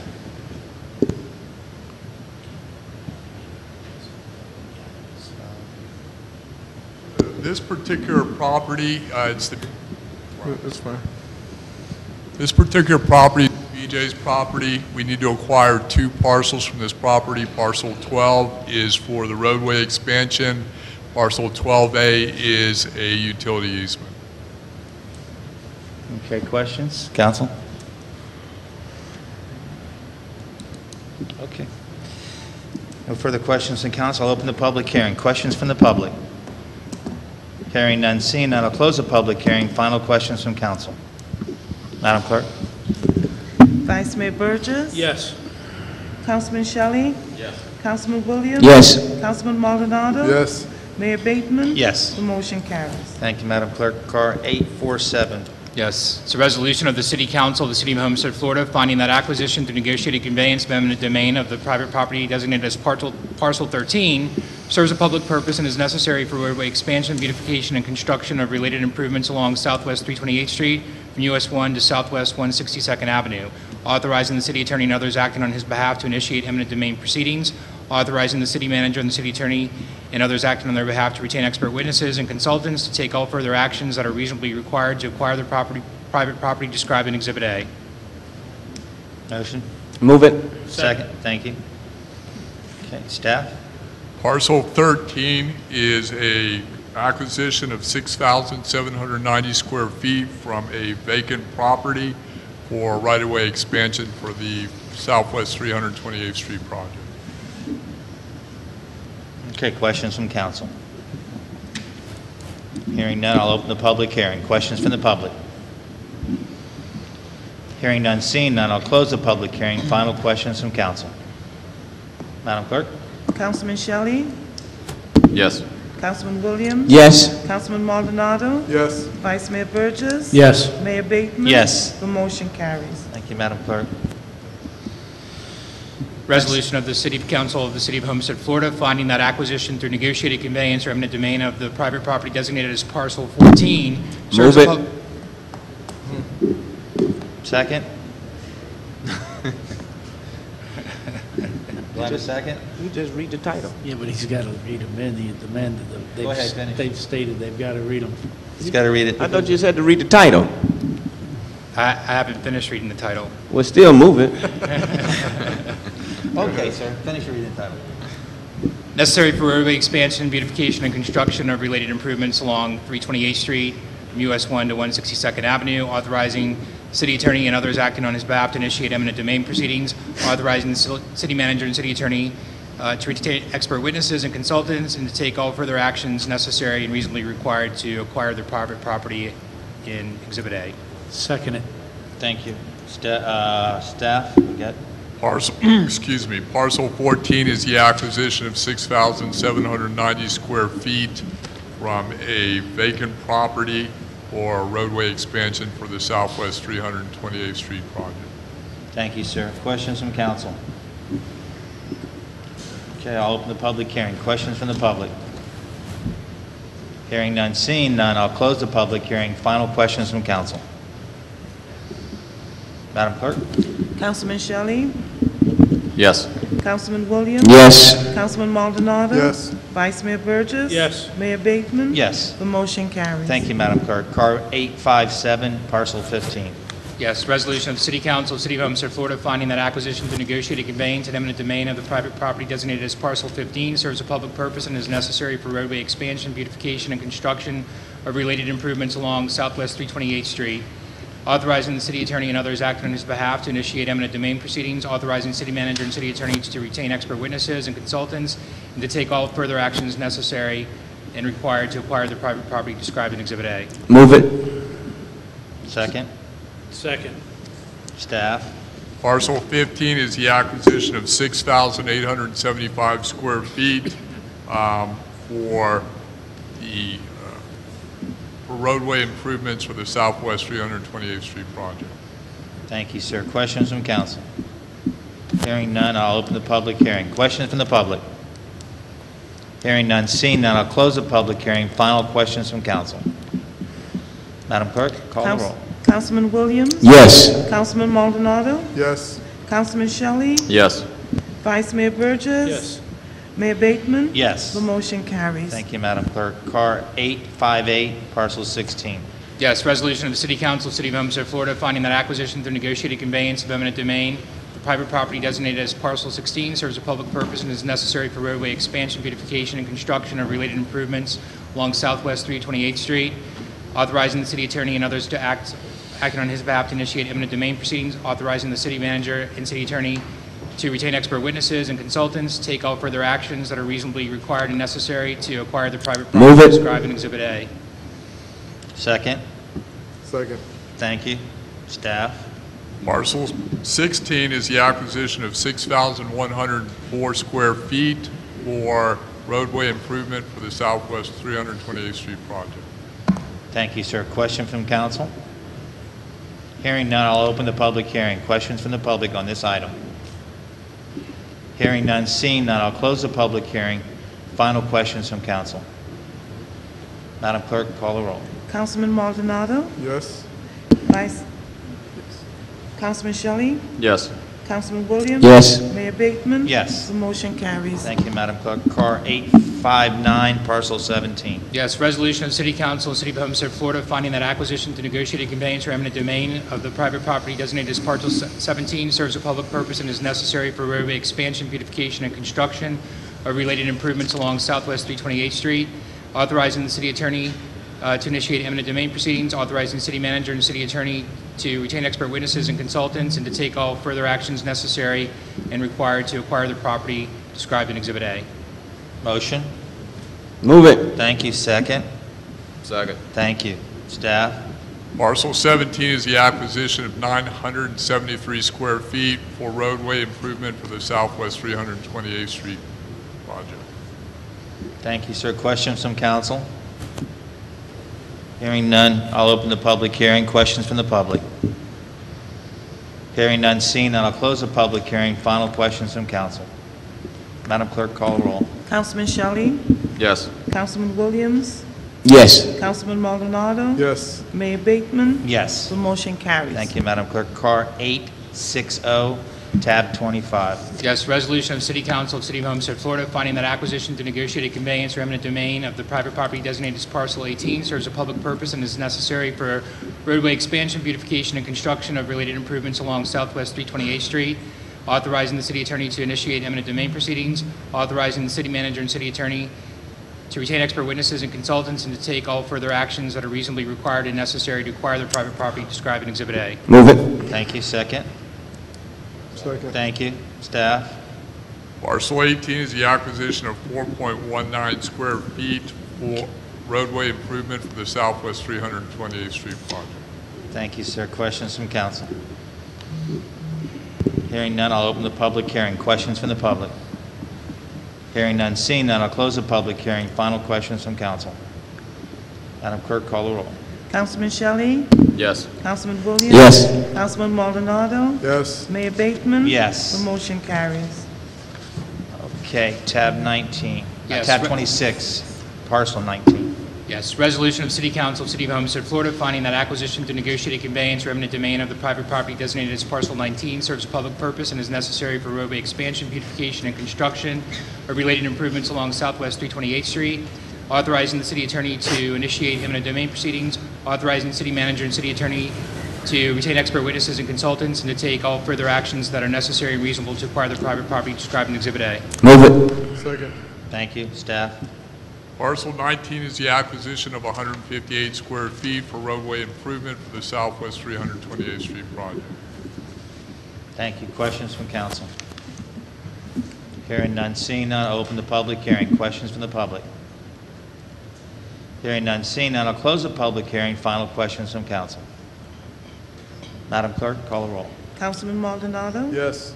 Councilman Shelley? Yes. Councilman Williams? Yes. Mayor Bateman? Yes. The motion carries. Thank you, Madam Clerk. Tab 27, car 862. Resolution of City Council of City of Homestead, Florida, finding that acquisition to negotiated conveyance and eminent domain of the private property designated as parcel 20 serves a public purpose and is necessary for roadway expansion, beautification, and construction of related improvements along Southwest 328th Street, authorizing the city attorney to initiate eminent domain proceedings, authorizing the city manager and city attorney to retain expert witnesses and consultants, and to take all actions that are reasonably required and necessary to acquire the private property described in Exhibit A. Move it. Thank you. Second? Second. Thank you. Staff? Parcel 20 is the acquisition of 738 square feet for roadway improvement for the Southwest 328th Street project. Okay, questions from council? Hearing none, seeing none, I'll open the public hearing. Public can speak now on this item.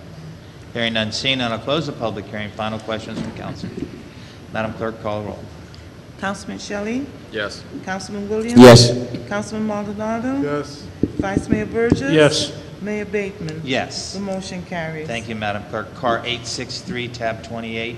Resolution of the City Council of the City of Homestead, Florida, finding acquisition to negotiate conveyance eminent domain of private property designated as parcel 23 serves a public purpose and necessary for roadway expansion, construction, beautification for improvements to Southwest 328th Street, authorizing city attorney to initiate eminent domain proceedings, authorizing city manager and city attorney to retain expert witnesses and consultants, and to take all actions that are necessary and reasonably required to acquire the private property described in Exhibit A.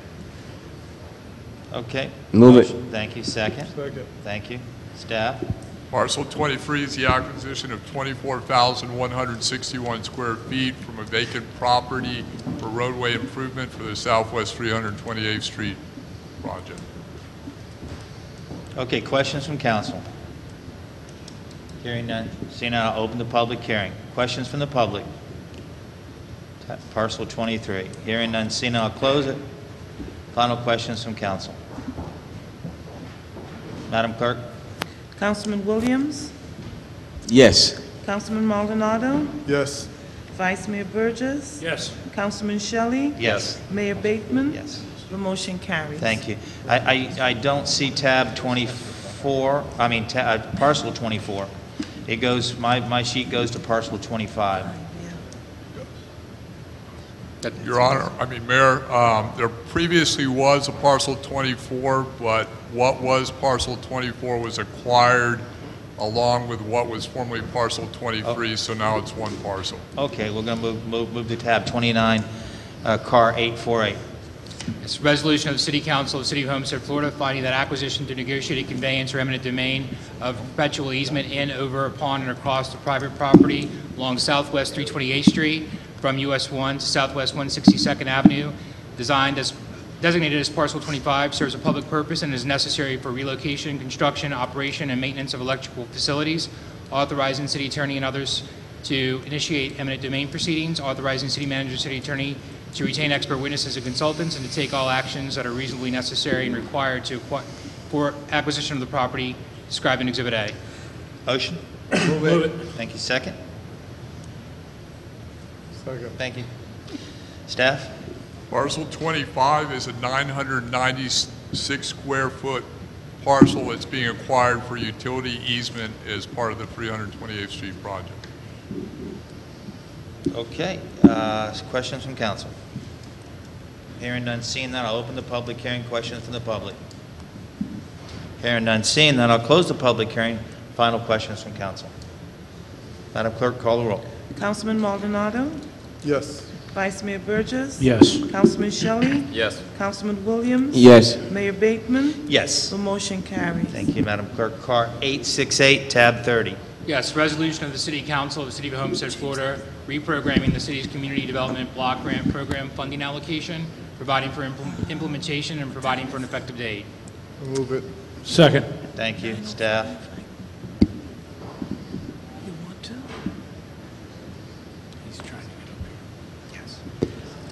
Mayor, I know Yes. that there was some concerns at the last meeting regarding the recommendations for allocation, and so I thought before we proceed, if there was interest in the council reallocating these in a particular, to other projects, then we're ready to work with you to make that happen. Okay, council. Yes. Yes, Mr. Williams. Yeah, I have some different allocation numbers that I like to see.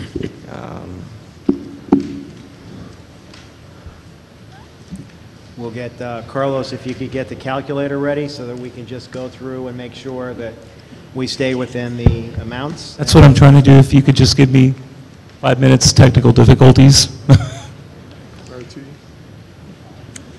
Finance have technical difficulty?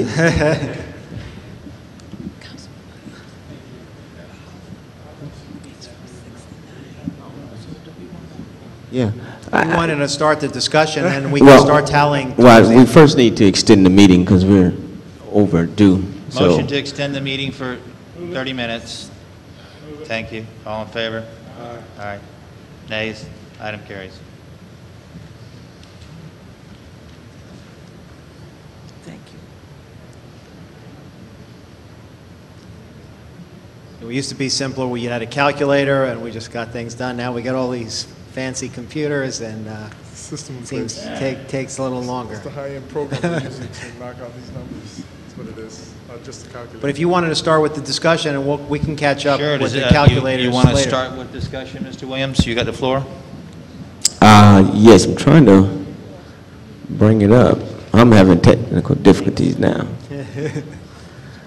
We don't have a manual list here.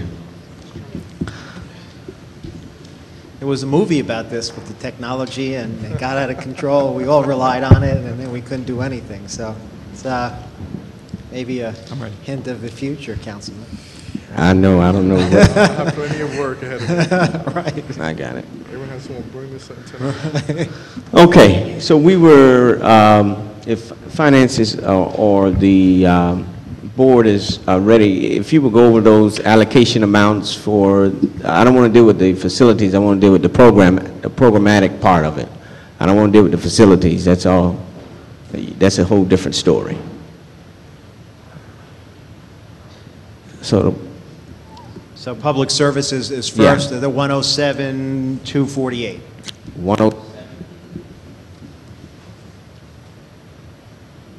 248.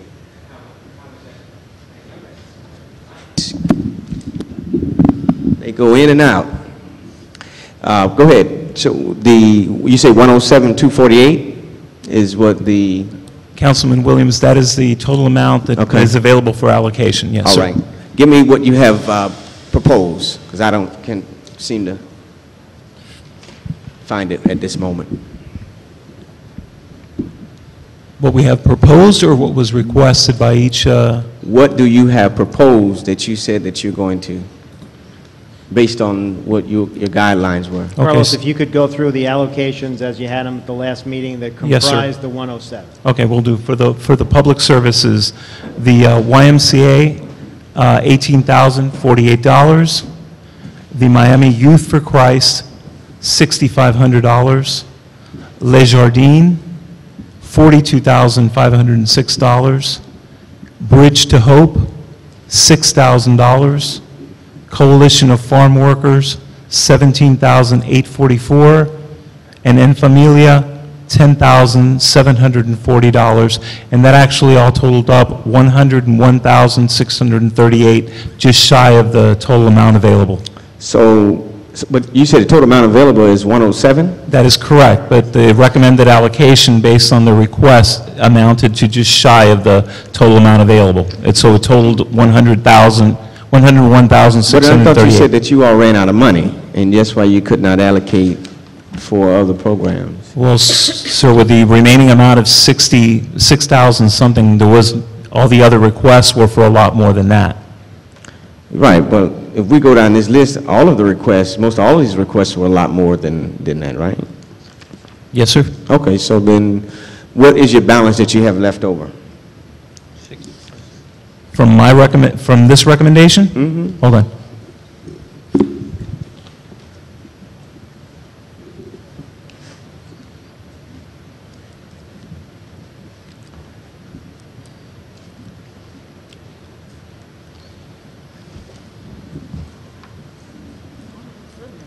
$5,910.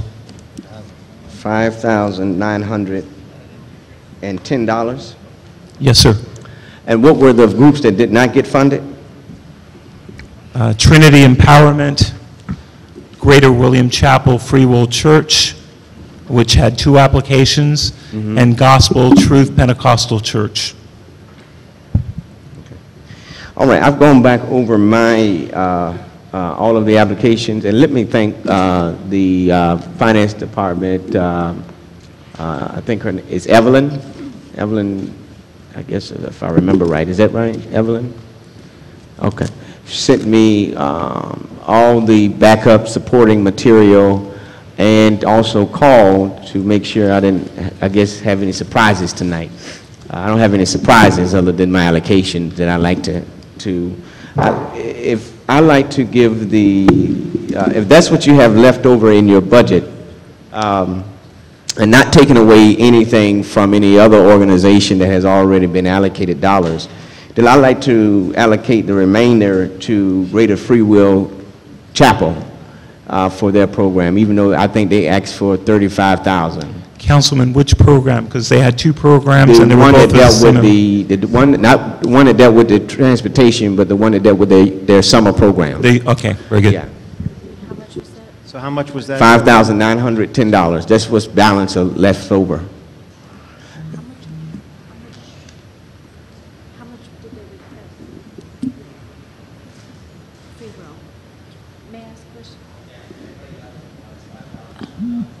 Okay, so how much did they request for their summer program, Carlos? $35,000. For the summer program? Yes, ma'am. I thought that was the other one. No, this is Greater Free Will Chapel. They have a program where they were going to support it in the Southwest area, and they didn't get funded any part of the allocation amount at all. And so, not taking away from any other organization, I did not want to take away from the other organizations that had already been funded, but since you say that there was monies left over, that you did not expend it, then I wanted to place the remaining of those dollars with that program. And Carlos, correct me if I'm wrong, but this is the one that says Summer Enrichment Program to focus on reading skills along with other academic skills and Right. mentoring programs? And that's correct. It's That's also right. referred to as the second, yes. GWCF. You know, my goal was to give them $10,000, but I don't want to take away from, I don't want to go through the problem of chopping up this and chopping up that, but next year we can, I think my colleague who's not here tonight, Patricia Fairclough McCormick, indicated that, you know, hopefully next year the process will be a little bit more seamless, and then we can help those organizations who did not get funded, you know, kind of assist them or aid them in these, in what they're trying to do. So without going through and discrediting each other organization, I don't want to do that. Whatever's left over from this allocation amount, then that amount should go towards Greater Free Will Chapel for their summer program, which is not much. My goal was to give $10,000. I like to allocate $10,000, but we simply don't have that, and I don't want to go and jump through these, go through these other items that already have applied. If my colleagues would do that. Mr. Shelley. Thank you, Mr. Vice Mayor.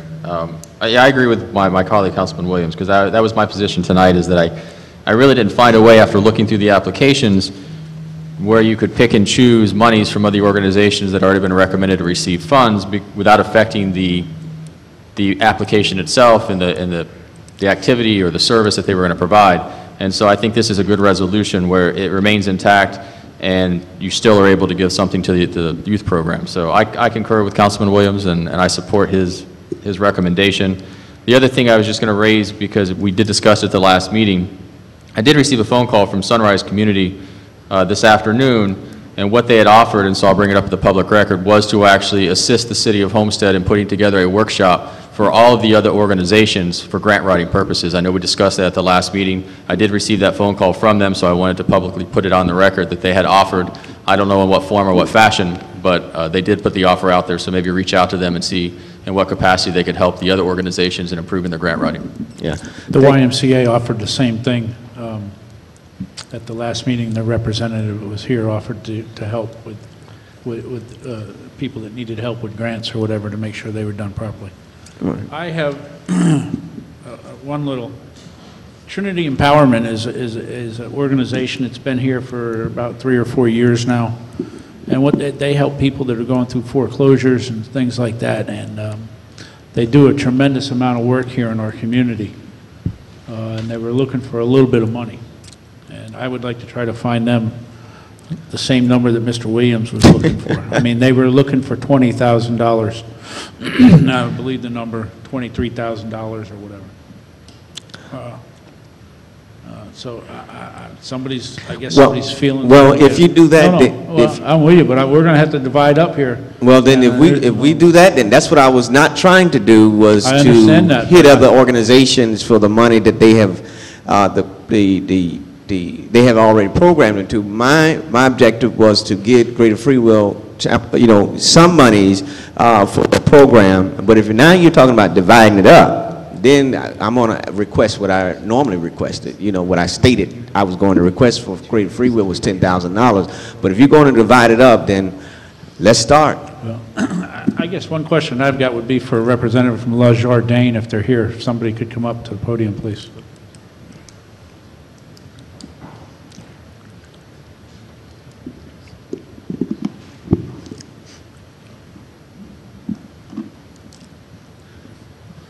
Welcome, former councilman. Thank you, Mr. Vice Mayor. Councilman, to women. I guess my question is can you explain $42,000 in uniforms? How many kids? What are they getting? Is this stuff that is this like a bulk buy, and then the uniforms are turned back in, and what's usable again is able to be handed down to the next year, or how does this all work? Yeah, Mr. Vice Mayor. Several years ago, with Les Jardines, the parent committee voted we cannot mandate the children to wear uniform, but they strongly encouraged uniform. They wanted a sense of identity. They felt that it was a safety issue. By having the children having uniform, they could recognize children, if they wandered off or whatever the case may be. Or when I went on field trips, they would be identified as Les Jardines children. Clearly, in our budget, we don't have that kind of money to supply uniforms. And as you know, we serve 512 children. And they're all financially disadvantaged children. They come from the working poor here in the Homestead area. So when this funds became available, we saw an opportunity to apply for these uniforms. And basically what we had applied for was a lot more, because we were proposing to supply each child 5 uniforms and a pair of sneakers. And we've developed a closet where we have uniforms. On a daily basis, we have maybe 20 at each site that parents donate once their child moves on into the kindergarten. And but they're in pretty bad shape. They're in pretty bad shape. The key is, if you have children, you know that 2- and 3-year-olds will stain those uniforms, so they're in poor conditions. And so we felt, and we asked, and we went to the workshops, and we asked if it was an allowable, reasonable proposal if we would put uniforms, and they actually told us that under HUD regulations and the CRA, and that we were well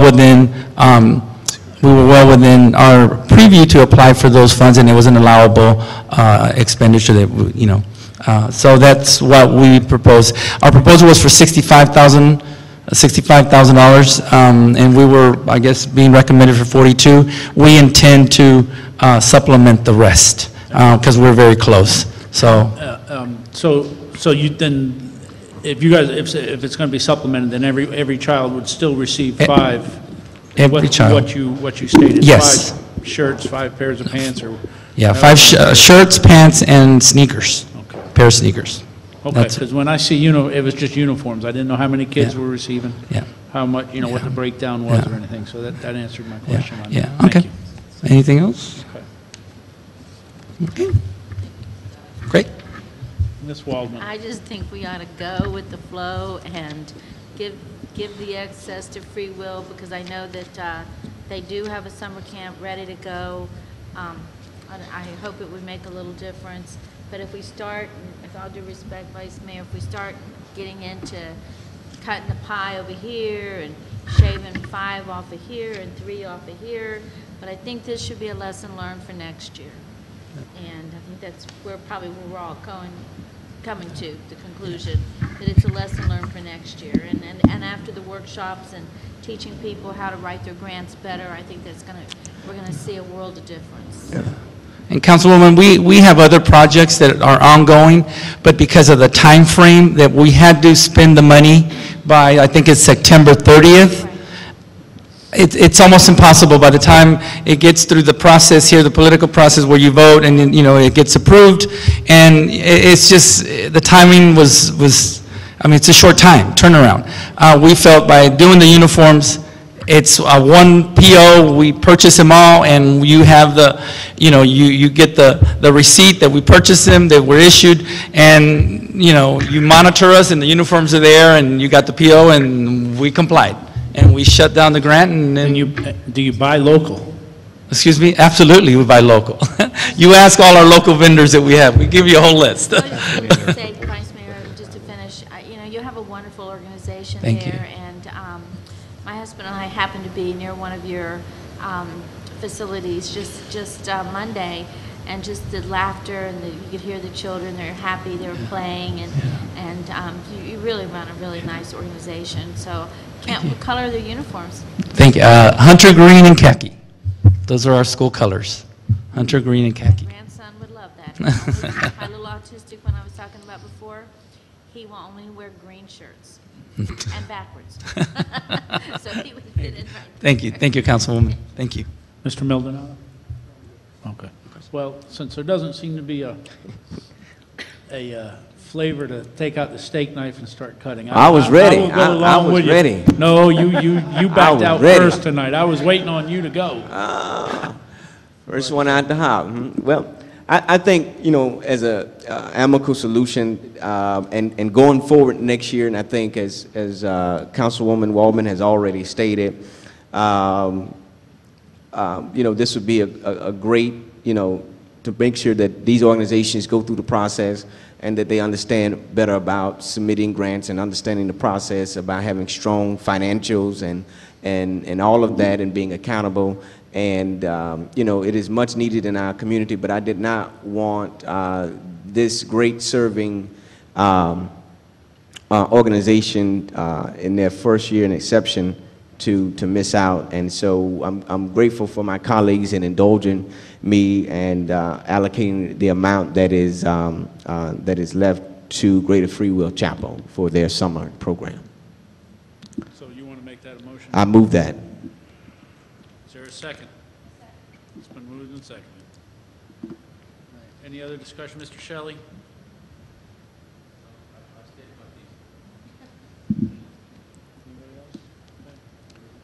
Let's vote on the amendment, please. Vice Mayor Burgess? Yes. Councilman Shelley? Yes. Councilman Williams? Yes. Councilman Maldonado? Yes. Councilwoman Waldman? Yes. The motion carries.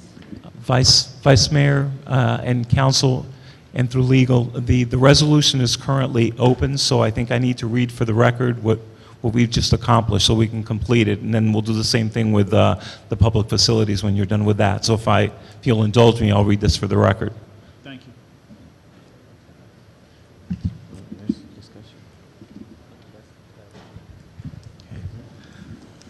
For public services, the YMCA is to receive $18,048, Miami Youth for Christ, $6,500, Les Jardins, $42,506, Bridge to Hope, $6,000, Coalition of Florida Farm Workers, $17,844, and Familia, $10,740, and Greater William Chapel Free Will Church for their youth program, $5,910, for a total of $107,548.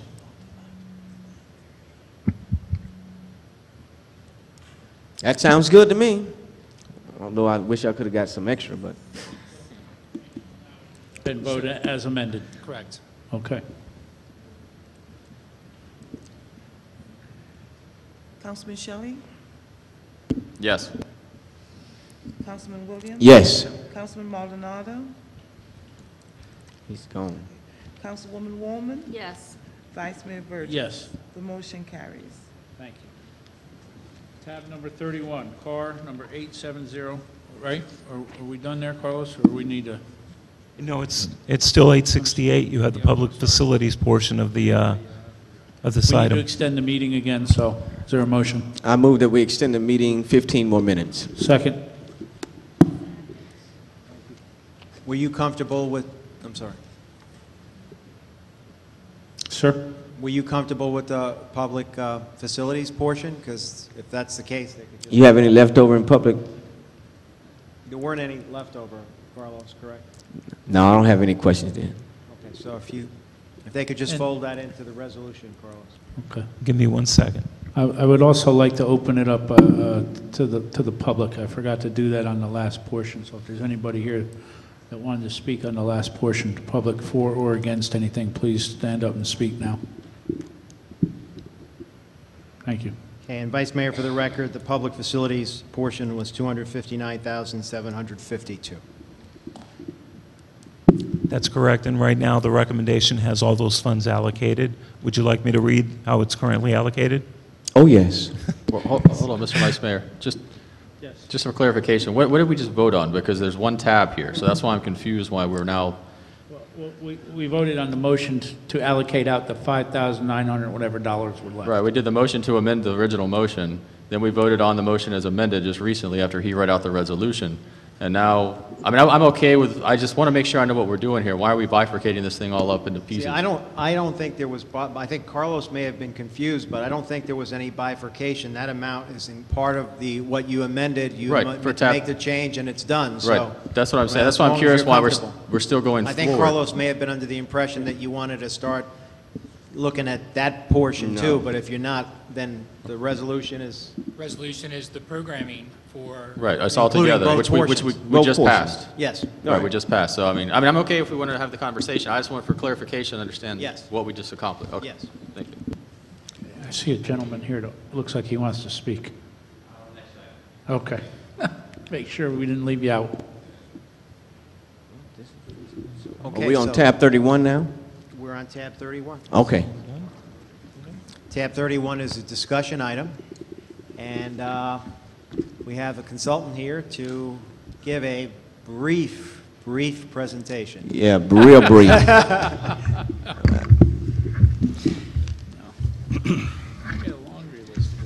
Y'all don't need. We had a PowerPoint which we can dispense. My name is Phil Gonon. I'm with the firm of PMG Associates. We're to complete the consolidated plan, the five-year consolidated plan, and the first-year action plan out of that. The first question, what is the consolidated plan? It's one of those items that is required by HUD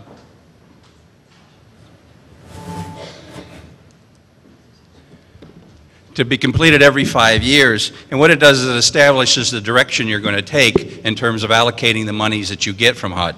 The City of Homestead receives the CDBG, or the Community Development Block Grant Funds. It's the type of money that you just dispensed in the previous item. The allocation that the city is going to receive for this next fiscal year is $747,787. That is for the fiscal year starting in at the end of this year. Will be the next fiscal year. The monies will probably be received in January of 2014 and go through for the 9-month period.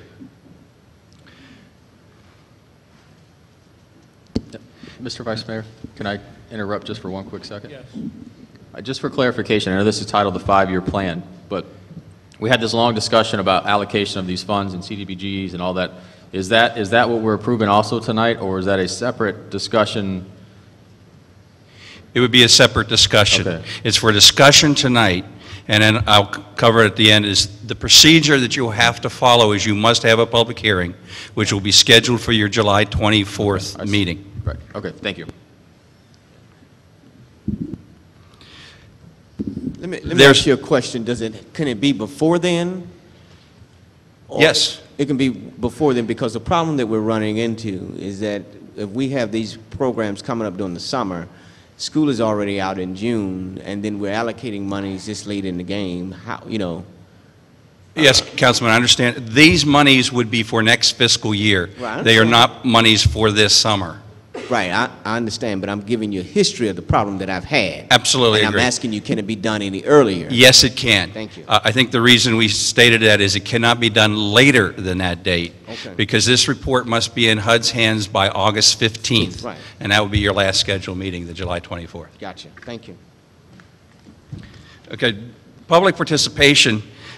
You might remember back in April, you passed a public participation program that we had prepared along with staff, that are the steps that you must go through. We've had 2 public meetings. There's a 30-day comment period for the plan as it's out, and then you will have your hearing adoption in July.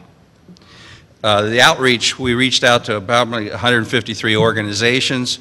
Many of them were on the city's contact list. Some of them came from our own contacts throughout Miami-Dade County. Our firm completed the consolidated plan for Miami-Dade County this past year, so we had a large contact list that we used for you. Previously in your consolidated plan, this is the second one you've ever done. The one 5 years ago was the very first time. There were 3 strategies that were in that particular plan. Improving the quality of life for the vulnerable population of the city, enhancing public infrastructure, again, that helped that particular low to moderate income households, and mitigating natural disaster impacts. We added another one because the city had not addressed any housing types of programs in the past, and we are looking to enhance and improve housing. That's a new strategy that we have recommended to be adopted because we think you should, at least to the best of the ability, look to see to do some housing work in the city. We established some priorities. Housing, including the disaster mitigation, is a very high one, and the public services. This last time that this money that you just allocated in terms of public services, the first time you've done that in the city. So actually the city has made some great steps into that particular area because these are great needs in the community, and we're establishing something in the future that you can do that too. I'm sorry, sorry to hurry you along, but in your in your recommendations at the end of your presentation, I have a couple questions, and those questions are, who determines those percentages? Do we as council determine those percentages in the listed categories of administration, public service, housing, public facility, and infrastructure? Who determines the percentages on how much is given? Yes, Councilman. The first 2 categories of administration and public services, those are established by federal regulation. Okay. You cannot exceed those amounts. The other ones were ones that we suggested that you at least touch some of those areas each year.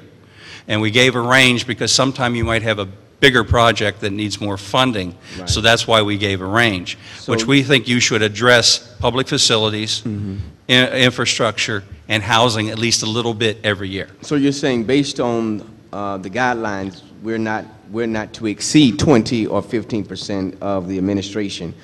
Is that what I'm hearing you say? So administration is 20% allocation and public service is 15% allocation. That's correct. You're saying we're not to exceed those percentages. Right. But we can certainly cut those percentages. Is that what I'm hearing? Yes, you can. Okay, thank you.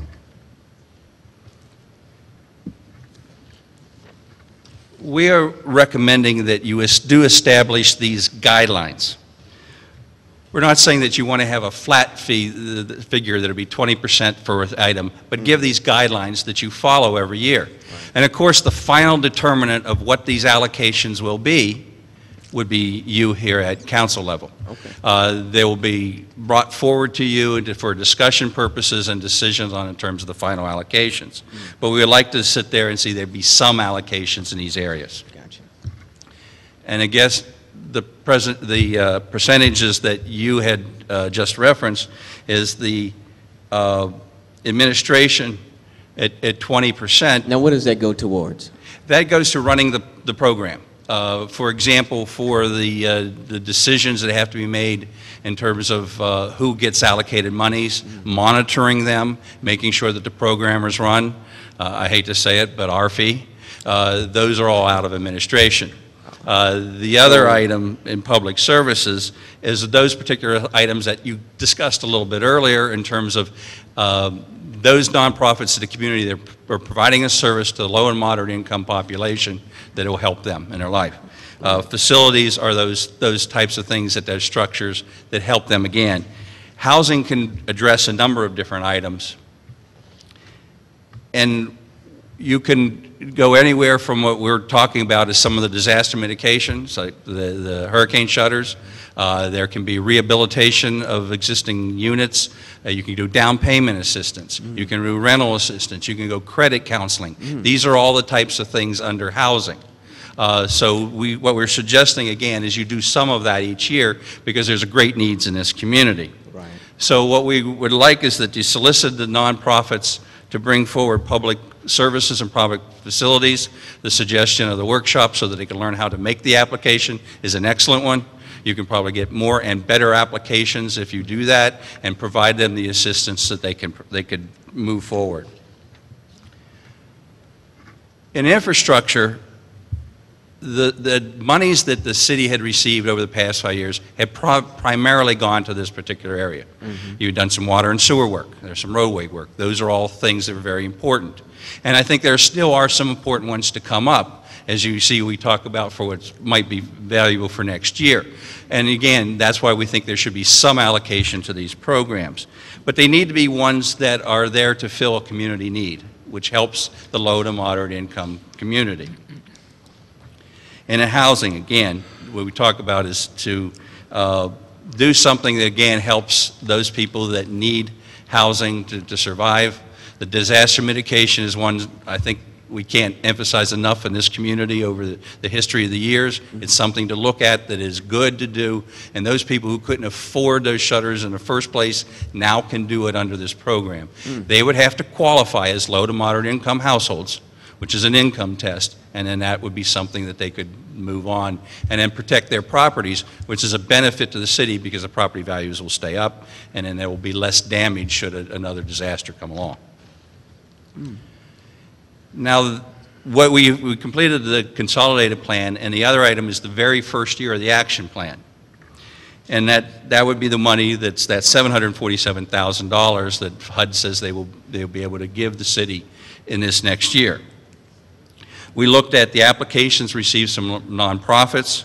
We looked at some projects that the city departments have that have some needs, and then establish a housing program to start off on that basis. And what we're looking at, the recommendations, the administration, that number is that 20% number. One of the other ones we looked at is the Blakey Park restrooms. I saw that the city made some great expenditures in improving that particular park, but there's no restrooms. And I think to make it as functional as possible, that's something that has a need. One of the things we looked at in infrastructure were some sidewalks. And we looked at the Mallory Drive area, a particular section there, that we can add sidewalks, curbs and gutters, so that people can get to the area where they work and where they shop, and they have other services. The hurricane protection housing is the shutters that we're suggesting. This $150,000 is approximately the 20% number. It was a number that was chosen based on what the department can minister in this year, because again, they've not done it before, so this will get them started to do that.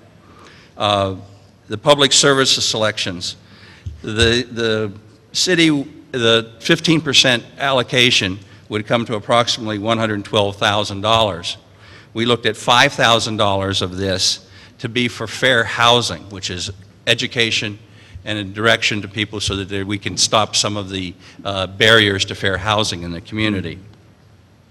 The public service selections, there were a number of applications that brought in, and those were part of the things that will be in your discussion of that allocation.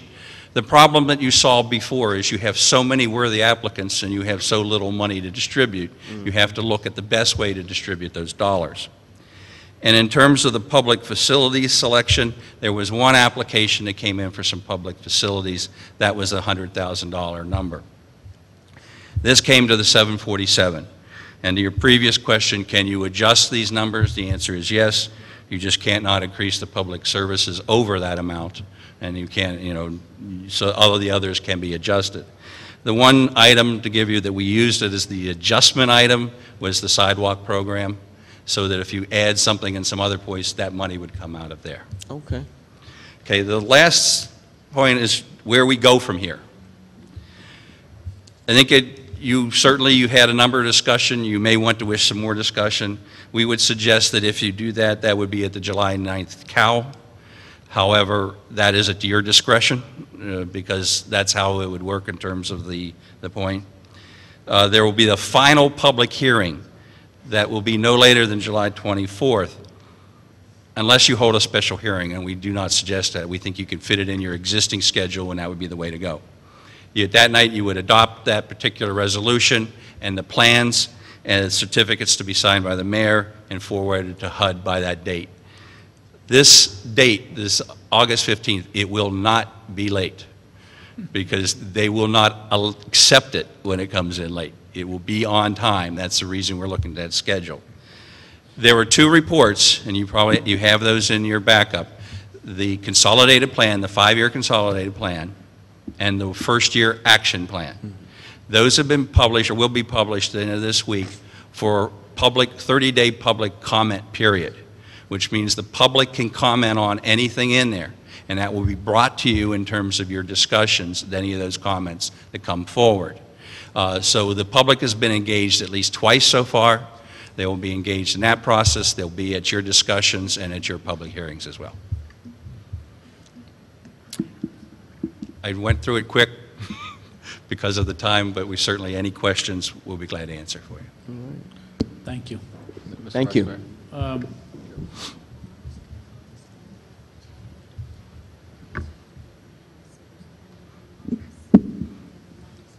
We have overextended the meeting. Can you just, Where's Elvis? lost a quorum. We lost the quorum. Did you want to take any more action, or are you done? Because if you're done... I just had one question for him, and then I'm done.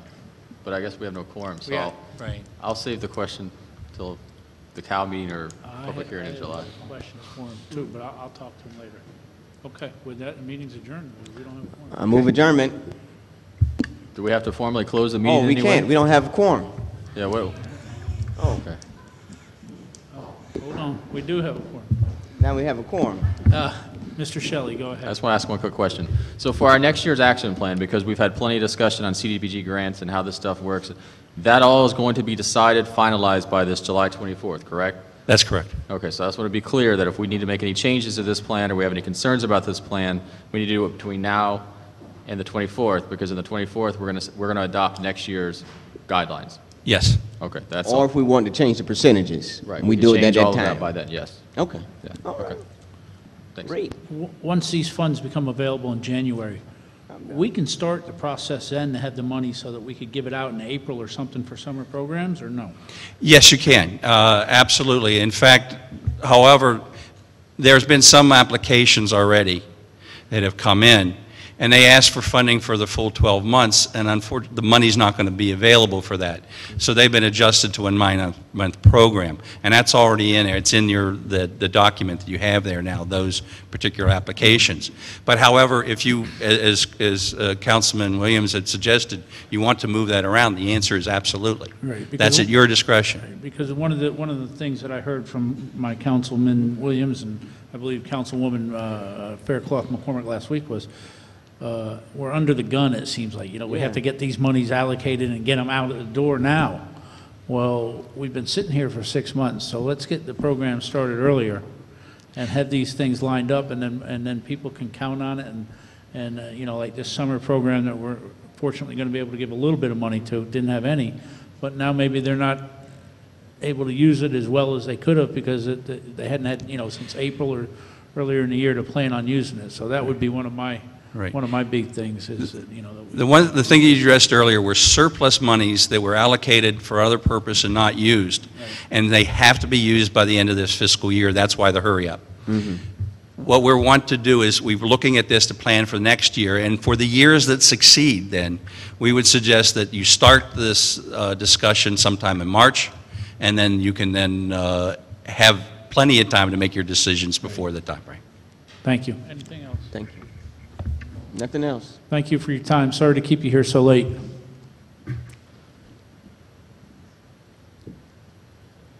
We're out of time. I've got a laundry list to go through tonight.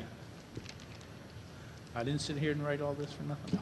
Does any comments from the manager? From the attorney? Yes. Yes. I'm sorry, I have to, on this item or just before you conclude the meeting? Before we conclude. I have to ask for some executive sessions, if you bear with me just one moment. Yes, sir. I have 3 executive sessions. The first is Robert Landon, v. City of Homestead, Judy Waldman, Elvis Maldonado, Stephen Shelley, Jimmy Williams, Wendy Lobos, John Burgess, Stephen Bateman, Sergio Prinos, Sandra Ramon, Patrick Franklin, DBA, Franklin Investments, Inc., case number 12-17-720 CA09.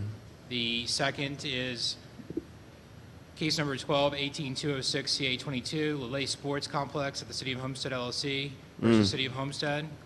And the last and final executive session is Roberto Judine versus City of Homestead. Who? I'm sorry, what's the last one? Judine, J-E-U-D-I-N-E. Judine I've not heard that one. versus City of Homestead, Vivian Minock and Dennis Mayton. Case number 13-03201, CC05. Thank you. Duly noted, Madam Clerk. Any business from the council? Hearing none, seeing none, I just want to make one announcement. July 4th, we're having it out at the racetrack. VIP tickets are on sale. They can go over to Parks and Rec, I believe, pick them up between normal working hours, 8 to 5, and enjoy a great time out there at the racetrack for 4th of July and the festivities. So with that, is there a motion to adjourn? Moved. Second. I'm sorry, I just gotta say one thing. There's a real deadline on these tickets and here's, if you can pan this, am I holding it the right way? There's a deadline on these tickets for the Champions Club, $15 for 13 and up, 7 and up, $5, and under 7, free. But everybody has to have a ticket. Security has really stepped up this year because of all the things happening in our world, and everybody has to have a ticket. So please, if you want to come, join us. We're going to have so much fun, and thank you, Vice Mayor, for mentioning it. Okay, but I just wanted to make sure you know there's a deadline. Thank you, and thank you, Parks and Recs. With that, meeting is adjourned.